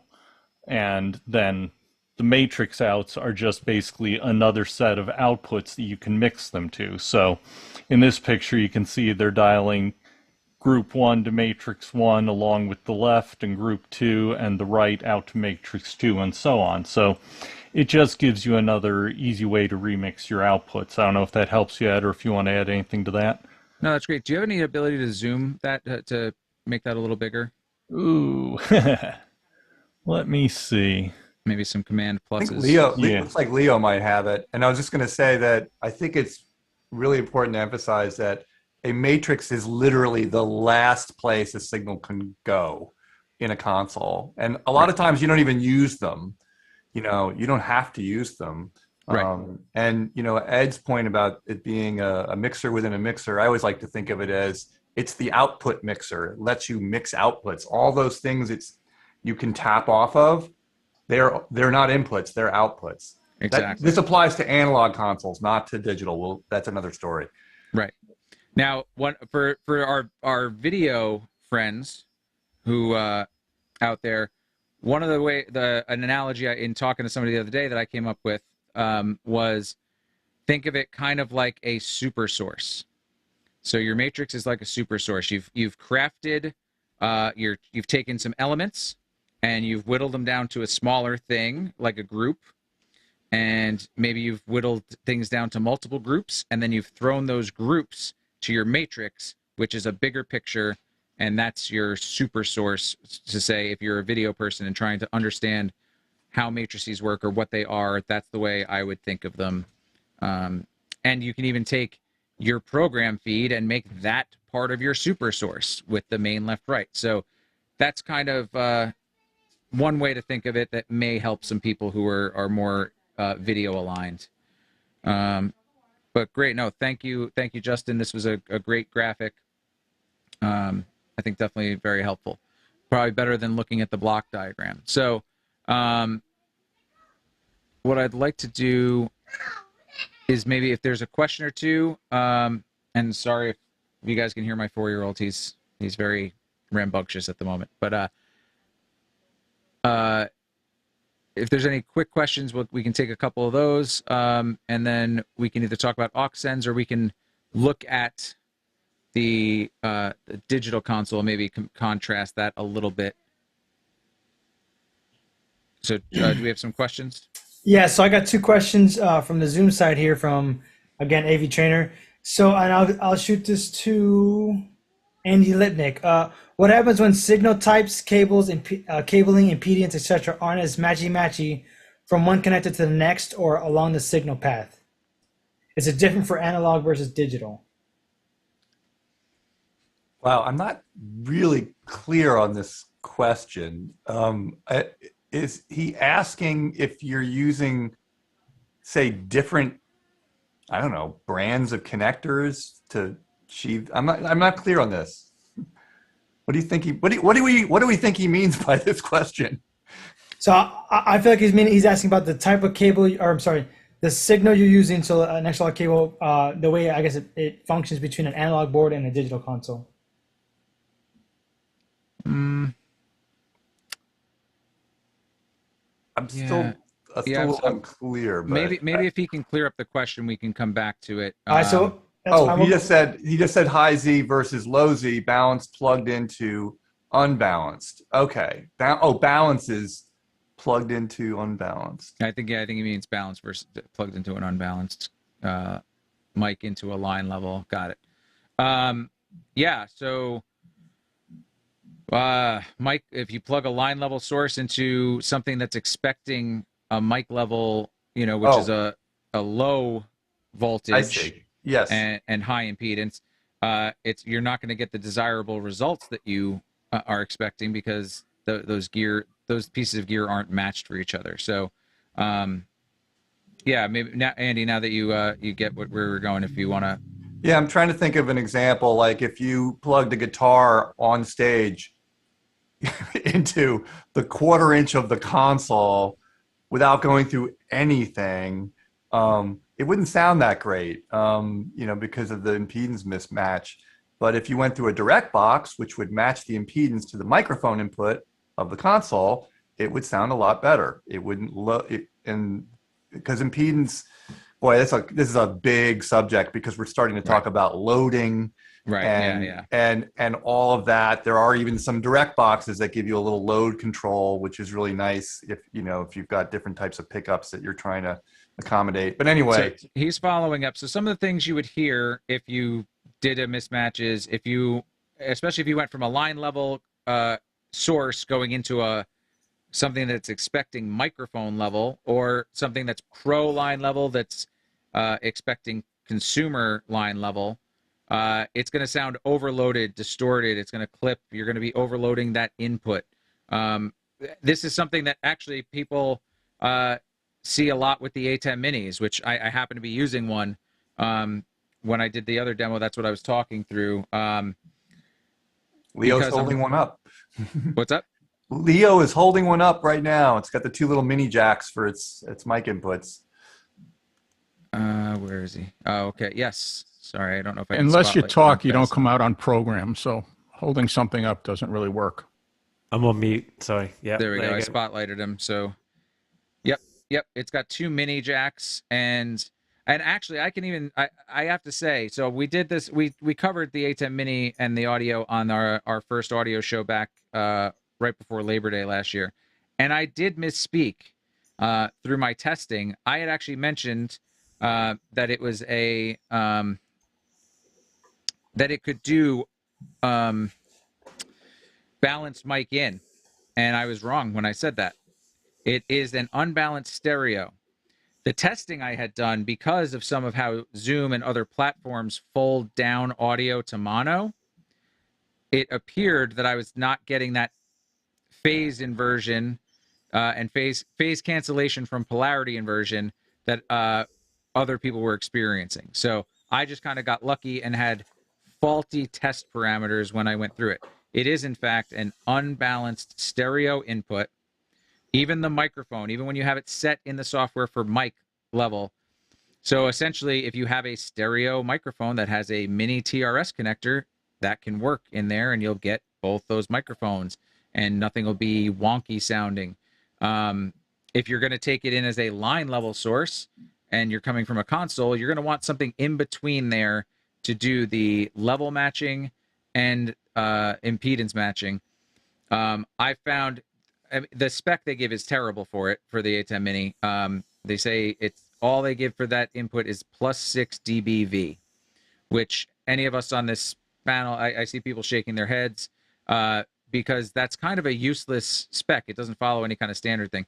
But when you know different decibel standards, you can extrapolate what that means, and it ends up being closer to consumer line level, which is -10 dBV. So if you have something that can convert from that pro line level to that consumer line level, I happen to be using an ART CleanBox Pro. ART is the manufacturer, CleanBox Pro is the product, and that does exactly that. It takes balanced line level in, spits out a mini jack, stereo audio left and right. It takes two left-right audio from the console, spits out left-right on a mini jack, and then it has a trim pot on it so I can calibrate the level coming out of the console before it gets to the A10 Mini. So those sorts of things, we'll take that to our Discord. Maybe Omar, if you can throw the Discord link in some of the chats.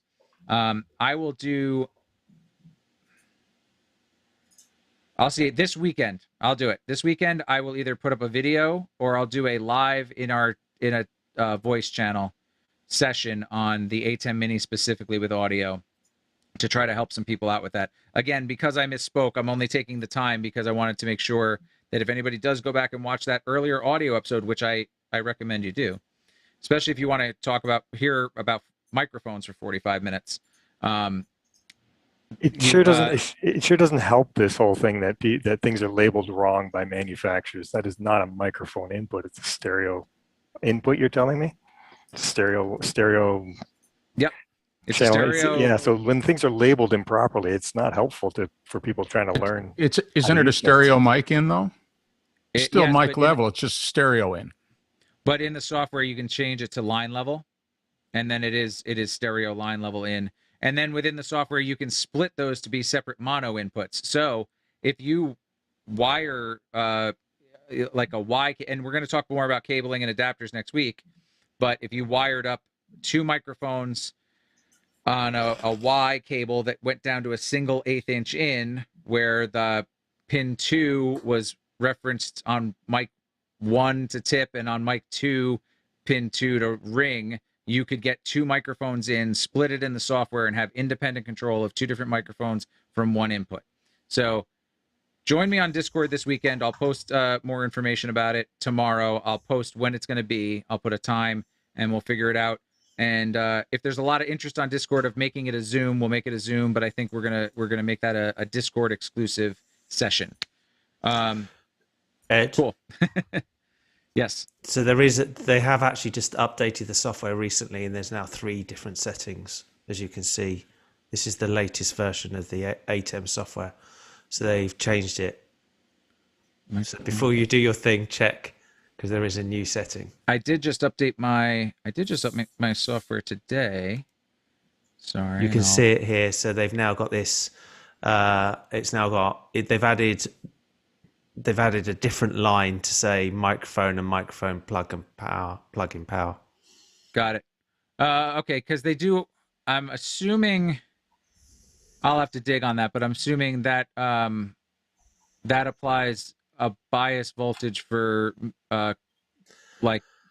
condenser lapel mics is what my guess. I'll dig into that more. Whether you can turn the bias voltage off or on is what I'm guessing. Because it does by default apply that voltage, or it used to, at least.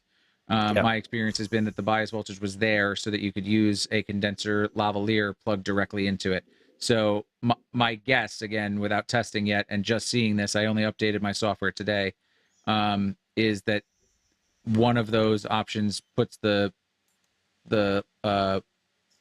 bias voltage on it and one doesn't. So I'll verify that. The biggest thing that everybody, as you see, the one is the default is the microphone. And then they go and everybody plugs in a mixer and goes, it doesn't work. It's too loud, because it's not, right. You have to, the default is mic. That's absolutely correct. Yep. And they have a problem. Yep. So again, getting something like the Art CleanBox Pro, that I found to be the economical version. Radial makes another version that'll do exactly the same thing. So great. For a lot more money.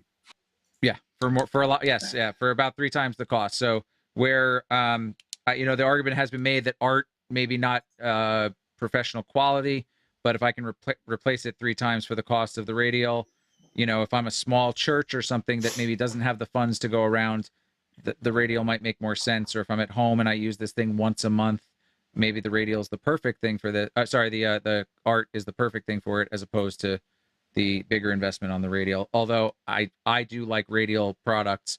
If you're at the ATEM Mini level, the art is probably more aligned with your experience and your budget. So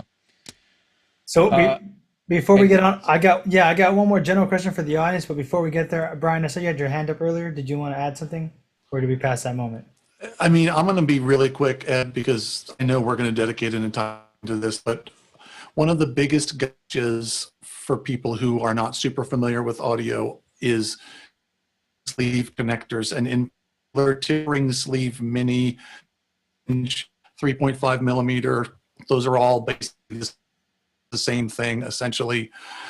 Tip-Ring sleeve connectors don't follow a standard that they are always the same thing.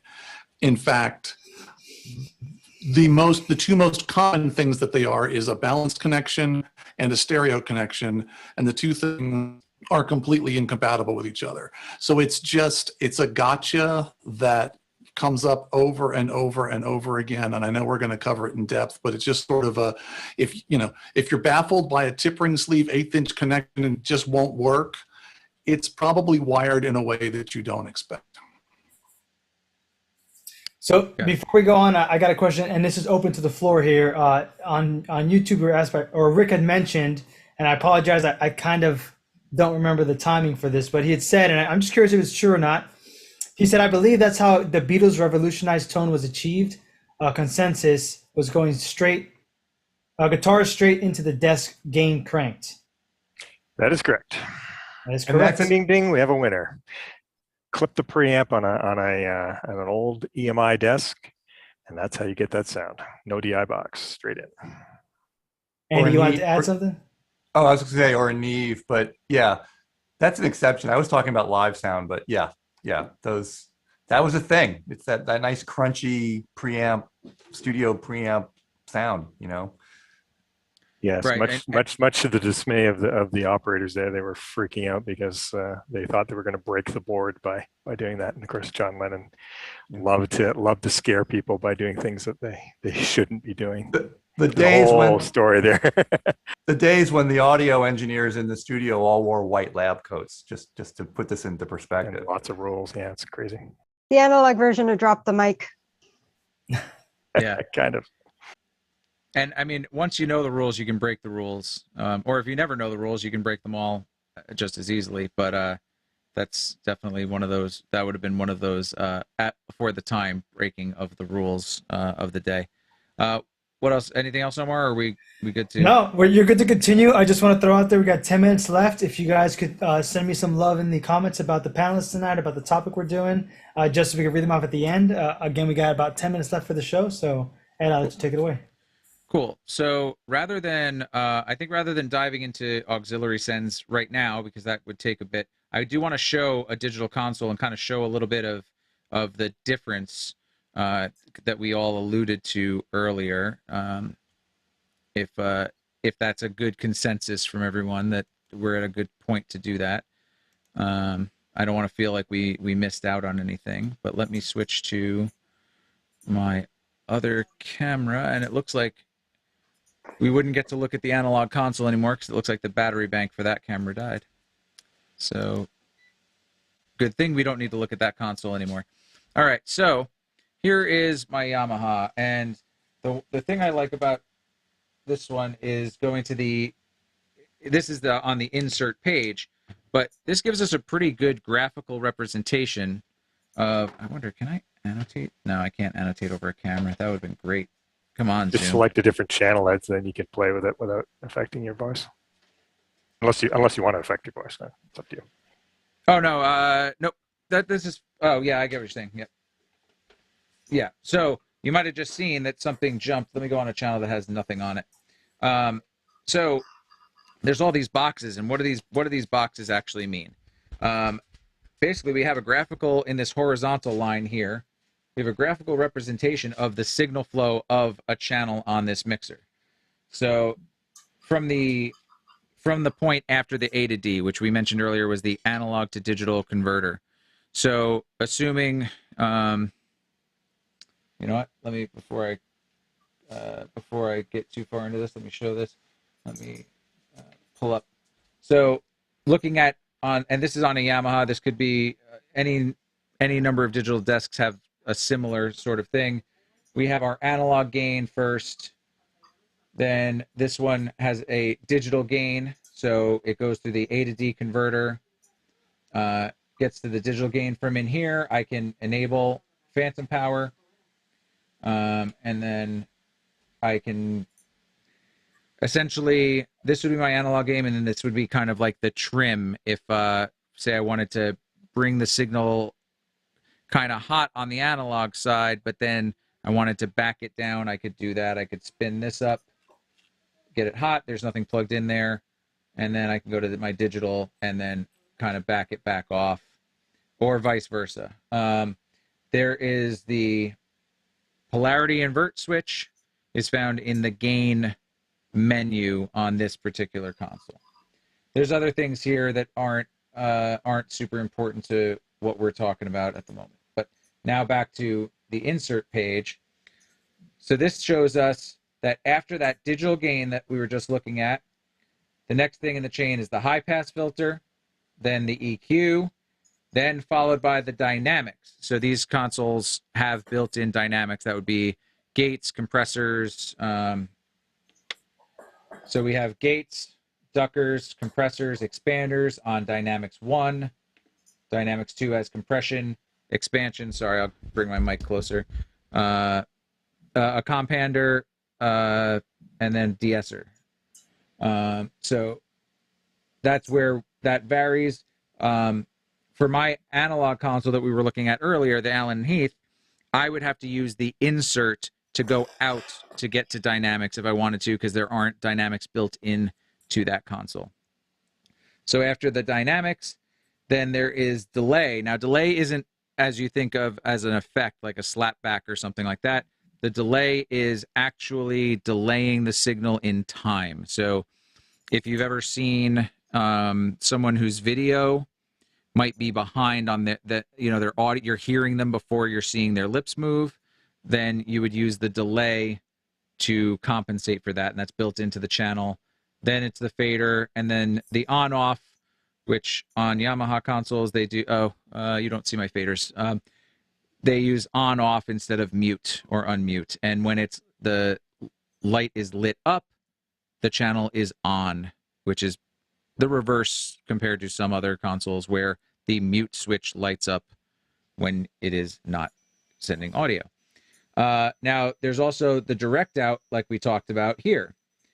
But we can move the direct out. All these little arrows on this bottom side are where I can tap the direct out from. Conversely, on the top, the insert, there's 2 inserts on this console where the other console only had 1. This gives me 2 inserts that let me go into plugins, or in the case of this QL, I can send it Dante and go somewhere else. I could also go out a physical port and come back in. Remember, that insert point is, it lets it leave the console and come back, or leave the signal path and come back in the same place that it left. So these arrows up top let me move it between here, it's right after the high pass filter. Here, it's after the EQ and dynamics. And here, it's after the fader.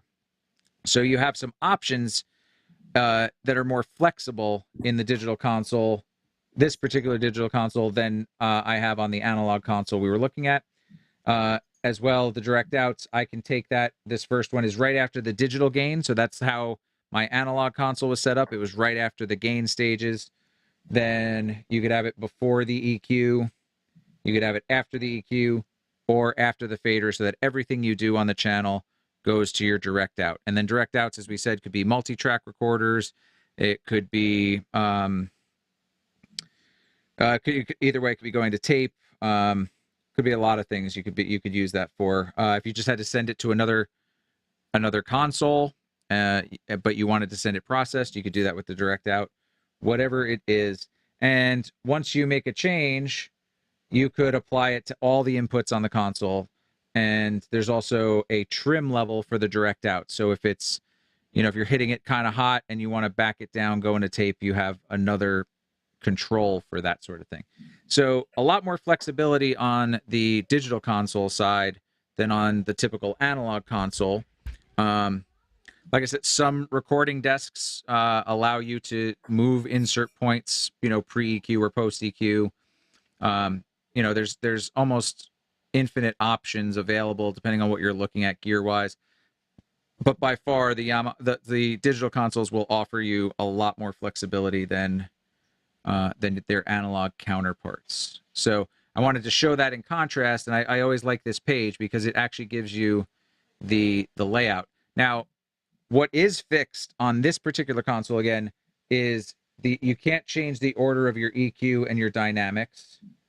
That is a fixed thing. You can't change where the high pass filter is. That's a fixed thing. So that is still, there is still structure to it that isn't user modified, but you still have a much higher level of customization of your channel, your signal flow than you would analog.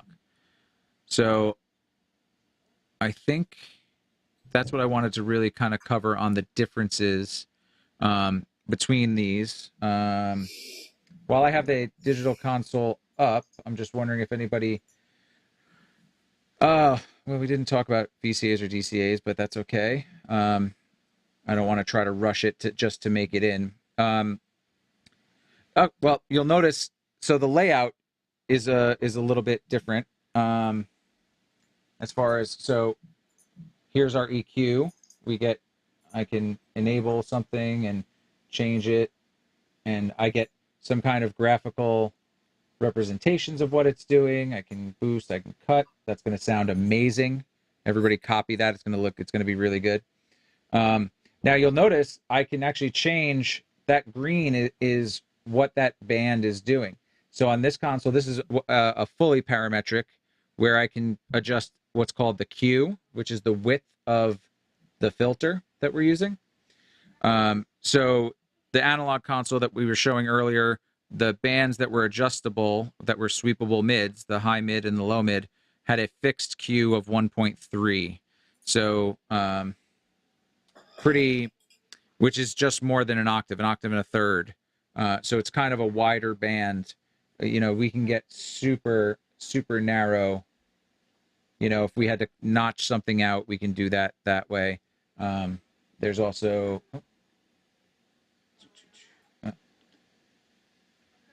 different types of filters. So that's more of a low pass. This is more of a shelf. So we had a shelf earlier. And then if I select neither of these, I get a fully parametric. So again, you can see a lot more flexibility here on these digital consoles, and I can turn it on or off. If I actually go to my channel, so you can see I have the RTA on, the real-time analyzer, and you can see what's happening, what the frequencies are looking like. So if there was a hum in the signal, like ooh, you can see where it is. So if there was something feeding back, you could use this to visualize where you need to make a quick cut. These are tools that are available on these digital consoles that, again, their analog counterparts don't have. So you get a lot more bells and whistles. And then for buses, so over on this side, like I said, we didn't get to talk about auxiliaries. These could be any of our buses. We can set them up as subgroups, stereo or mono. So I have some stereo, a few stereo ones. I've got a couple mono ones, and then I've got ones that are feeding my reverbs and things. So there's all of it. It just kind of ends up in one screen. And this is where some people, I think, get a little lost when it comes to digital, is that it can get confusing because you're looking at the same thing, but you're affecting different things. So as you can see, channel 1 up in this corner is labeled Ed's mic. If I go to channel 2, it's just going to say channel 2. Then my MacBook Pro left and right. So if I'm not paying attention to what channel I'm on, I could go make a bunch of modifications to something, and then that's not what I meant to modify. So just things to be aware of if you're switching from analog to digital. And then I can show this real quick. So I'll go to my channel. So pan, this just gives me another menu. I can see at a glance how I'm panning. I can send to my stereo bus. I can send to my mono bus, where the other console, it was a mono sum. This is actually a separate mono bus. I can set, I'm not going to do it on this channel. I'll do it on a channel I'm not using right now. So I can set stereo, but I can change the mode to be left, center, right instead. So if you have 3 clusters instead of just stereo left, right, there's a lot of options you can do with your buses. You can, in these digital consoles, you can just build a lot more ways to get off the board, more paths that your audio can travel, more bus routes that they can go, for example. So I think that's pretty much all we're going to have time to cover today. Is there anything glaring that you guys think I need to just show real quick before we walk off this screen? Good. No, I see. Oh, what I see now. Well, now I want to stop sharing. I want to look at what Chuck has going on. I think Chuck, is that are you showing the X32 edit page? Correct. Oh, Yeah. So this is just the X32 edit page. Not nearly as nice as the Yamahas, but all the same sort of stuff you can look at here. You can see the EQ. You can see the routing. Of course, the insert position isn't quite as nice laid out as the Yamahas have it, but you can access most of the same stuff. And the nice thing about digital is this is actually the software on the computer, so that I can set it up, make changes, save it to USB, and then bring it over there. But I use this because I have two. I have the X32 regular one, and I have the producer, so I can do stuff on one and make changes to the other. So certainly not as nice as the Yamaha consoles, but similar things. And it's then also a much different price point. Much different price point. Yeah, and that's kind of why we have it at the moment for what we're doing. But I know some people hate the preamps on it, and sound Now, guy. Chuck, can you go to your config page actually? Sure can. And I actually like the older version software better because it more accurately represented the what you saw on the console itself. But Correct. You can see the insert position. You have some ability to change where that insert taps. You can see the arrow is all the way at the end right now on the right. So that looks like it's going to be a post fade. Yep. And then you can send it pre-fade. And then is there a third one? No, just those two, right? I can add a delay. I can do an insert. Right, but the insert point, the tap points, what I was showing on that other screen. So you have 2 points on the Behringer where you can move it, where on the Yamaha I had 3 different points, for example. But direct outs are very different on this. You have to assign them in the matrix. It's in the routing tab, right? I actually preferred the old style of interface for this, but anybody who's used Dante, this might look familiar. As the cross points, or if you've done any kind of video matrix routing, this might make sense seeing this kind of interface. So thank you for sharing that, Chuck. I appreciate it. That interface is also on the Yamahas. It's the patching page just comes up that way. Sure. Right. Yeah, I never used that page. Cool. Great. So, Omar, I know we're about 5 minutes over, which is better than we did last time we did audio. But we didn't get kicked off Facebook today. Last time we played 1K Tone, and it took us out. So there's that. But is there anything in wrapping up, any last questions that we can get to quickly? I actually have no more questions. I only have left is positive feedback for you guys to hear about the show tonight. And that's really it. We went through all the questions. We bypassed 2 of them. They were EQ related, so we'll leave that for another week.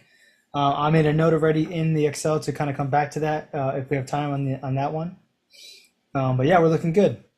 Cool. Awesome. So let's do this real quick. We will just quickly, any last thoughts from our panel? I'd love to.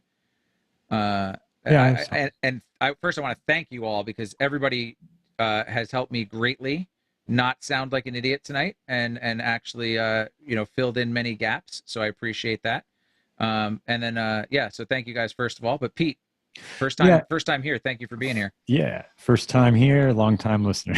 No, I was just going to say with all these features and everything that when you're first getting started off, it's best to start slow. Don't engage every button. Just get sound to come out and get it sounding good in the simplest form you can. And then as you get more advanced, you learn that some of these tools can help you make things sound better. Particularly when it comes to the digital console, you can get yourself buried and in trouble pretty quickly. So that was my 2 cents. No, that's great. That's a great point. I've seen many people get very turned around on an LS9 back in the day in the layers. It's just, it can happen to people who have been doing audio for, decades. It's just, it happens. Just just like signal flow, top to bottom, think about the importance of things, the source being the most important thing. Get that source sound grid. Get the right microphone, get it in the right place. So as you're moving down the chain, those are the most important things are first. Then get the gain right on the console. That's most important, next most important, so on as you go through it. Fix it at the start.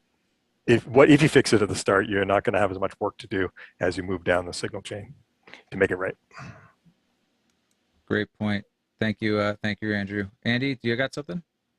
Well, I was going to piggyback a little bit off what Pete said. Is that if you are making that transition from analog to digital, when you get to the digital board, just simply try and recreate what you did on the analog board. And even like when I get in front of a new digital board that I haven't touched before, I'm like, the first thing I do is like, okay, I want to send an input to an output. If I can do that much, I can have a show. And then everything else is gravy. Because there's so many features, Ed touched on a bunch, but there's so many features in these digital boards. You can just start to not see the forest through the trees. Right. And what's the acronym? The KISS acronym? Keep it simple, stupid. There's no need to go too overly complex right from the start. Iris. I was just going to say that I work on a much simpler level than most of you guys. And when I was going from analog to digital and learning on a Q16, a lot of it was, okay, sweep. Do you sound like, you don't sound like you're in the tin can. You don't sound like you're monotone. Okay, great. You sound like a person. And go from there. Absolutely. One of the demos we didn't get to tonight. I set up a couple channels on the analog console that represented scenarios I've walked into as the show lead in breakout rooms with techs who maybe aren't super experienced, where maybe they have the gain really high and the fader really low, or the fader or the opposite. So I had set up kind of some of those. So maybe I'll do a short video on that. Because that is, people go by the sound. Oh yeah, that sounds about right. But if you're not metering and not setting your gain properly, you're just kind of guessing. And absolutely, guessing isn't always fun. But people do it all the time. That's true. People do it all the time. Anybody else have any last kind of words before we let Omar sing our praises from the audience? Great. Well, I want to thank everybody for being here. Omar, why don't you do some of that stuff, and then we'll wrap it up. Awesome. So let me get into the positive feedback here, guys. So tonight, across social media between YouTube, Facebook, and Zoom, right? We had a total of 61 total viewers. Ray Franklin had said something in the beginning that I thought was a little comical. Since I'm not allowed to curse anymore, this was like a good workaround. But bus fuses, the bus is what you get thrown under if you mess up the audio or the highway your audio travels on. Choco Jack said these guys are like audio gods in the industry. Mark Morris says, I've only been tuned in for a little less than 10 minutes, but the panelist seems to be knowledgeable and very, very helpful. Nice job. Sakrim said, I think of learning a new topic of tech software. AV Educate just reads my mind and does it. Jeff Keithley says, what a bunch of mumbo jumbo nonsense all this is. A little bit of a hater out there, but that's okay. We got some more positives out there to give. Jason Glass says, all analog until it passes through ADC. Mike Grab said, joined, but definitely looking forward to watching the replay. Thanks so much for each of the hosts and panelists for insights on such a valuable topic. Private conversation. Someone said, fanning out over one of my idols being on the panel tonight, loving it. Tim loved the cribbage board routing. Alan Pittman, you guys did great. Kiki R. Laugro, great episode, taking it all in, having a good night. Will Lawson, thanks Ed and AV Educate, informative as always. An AV trainer, last one for the night, awesome as always. Way more knowledge than should ever safely be had in any online discussion event. That's all the positive feedback I got for you guys tonight. From me to you, thanks for being here so much with us. Everybody on Facebook land, on YouTube, on Zoom, thank you for being here with us tonight. Thank you for tuning in. Thank you for giving us your time. I hope you had a great Easter yesterday with the families, or just in general. But Ed, I'll let you take it away from here. Talk about what we got coming on next Monday in the AV Tech Talks world. Great. Yeah, again, thanks to Chuck. Thanks, Pete. Noah, Pete, first timer again. Noah, first time being here. Thank you. Mac, I think you've been a viewer before, but I think your first time on the panel. So thank you for joining. Iris, it's always a pleasure. Andrew and Andy, great. Brian, thank you, sir, for being here. Hopefully we'll hang out again this Thursday on your audio opinion show. And Justin Herminghaus, always a pleasure to have you here. Very, as somebody did say, the amount of audio knowledge on this panel should not be taken lightly. I invited some very, very accomplished people. I think some more will be joining us through the next couple of weeks. Next week, we're going to look at, as we talked about, cables and connectors. What are these different connectors? What is a TRS? What's an XLR? What's an NL4? You know, all sorts of things. So tune in for that, because now we've talked about audio and we've said, hey, you can get on the bus, but how do we get it out? And how do we connect it to the next piece in the chain? So that's what we're going to look at. And then we're going to do another week that has effects and audio signal processing. We'll get more into the EQ like we mentioned. So those questions, hold them off for 2 weeks and we'll get to them. Omar, we'll put them in a little sheet just in case. We'll make sure we hold on to those in case those people can't tune in live.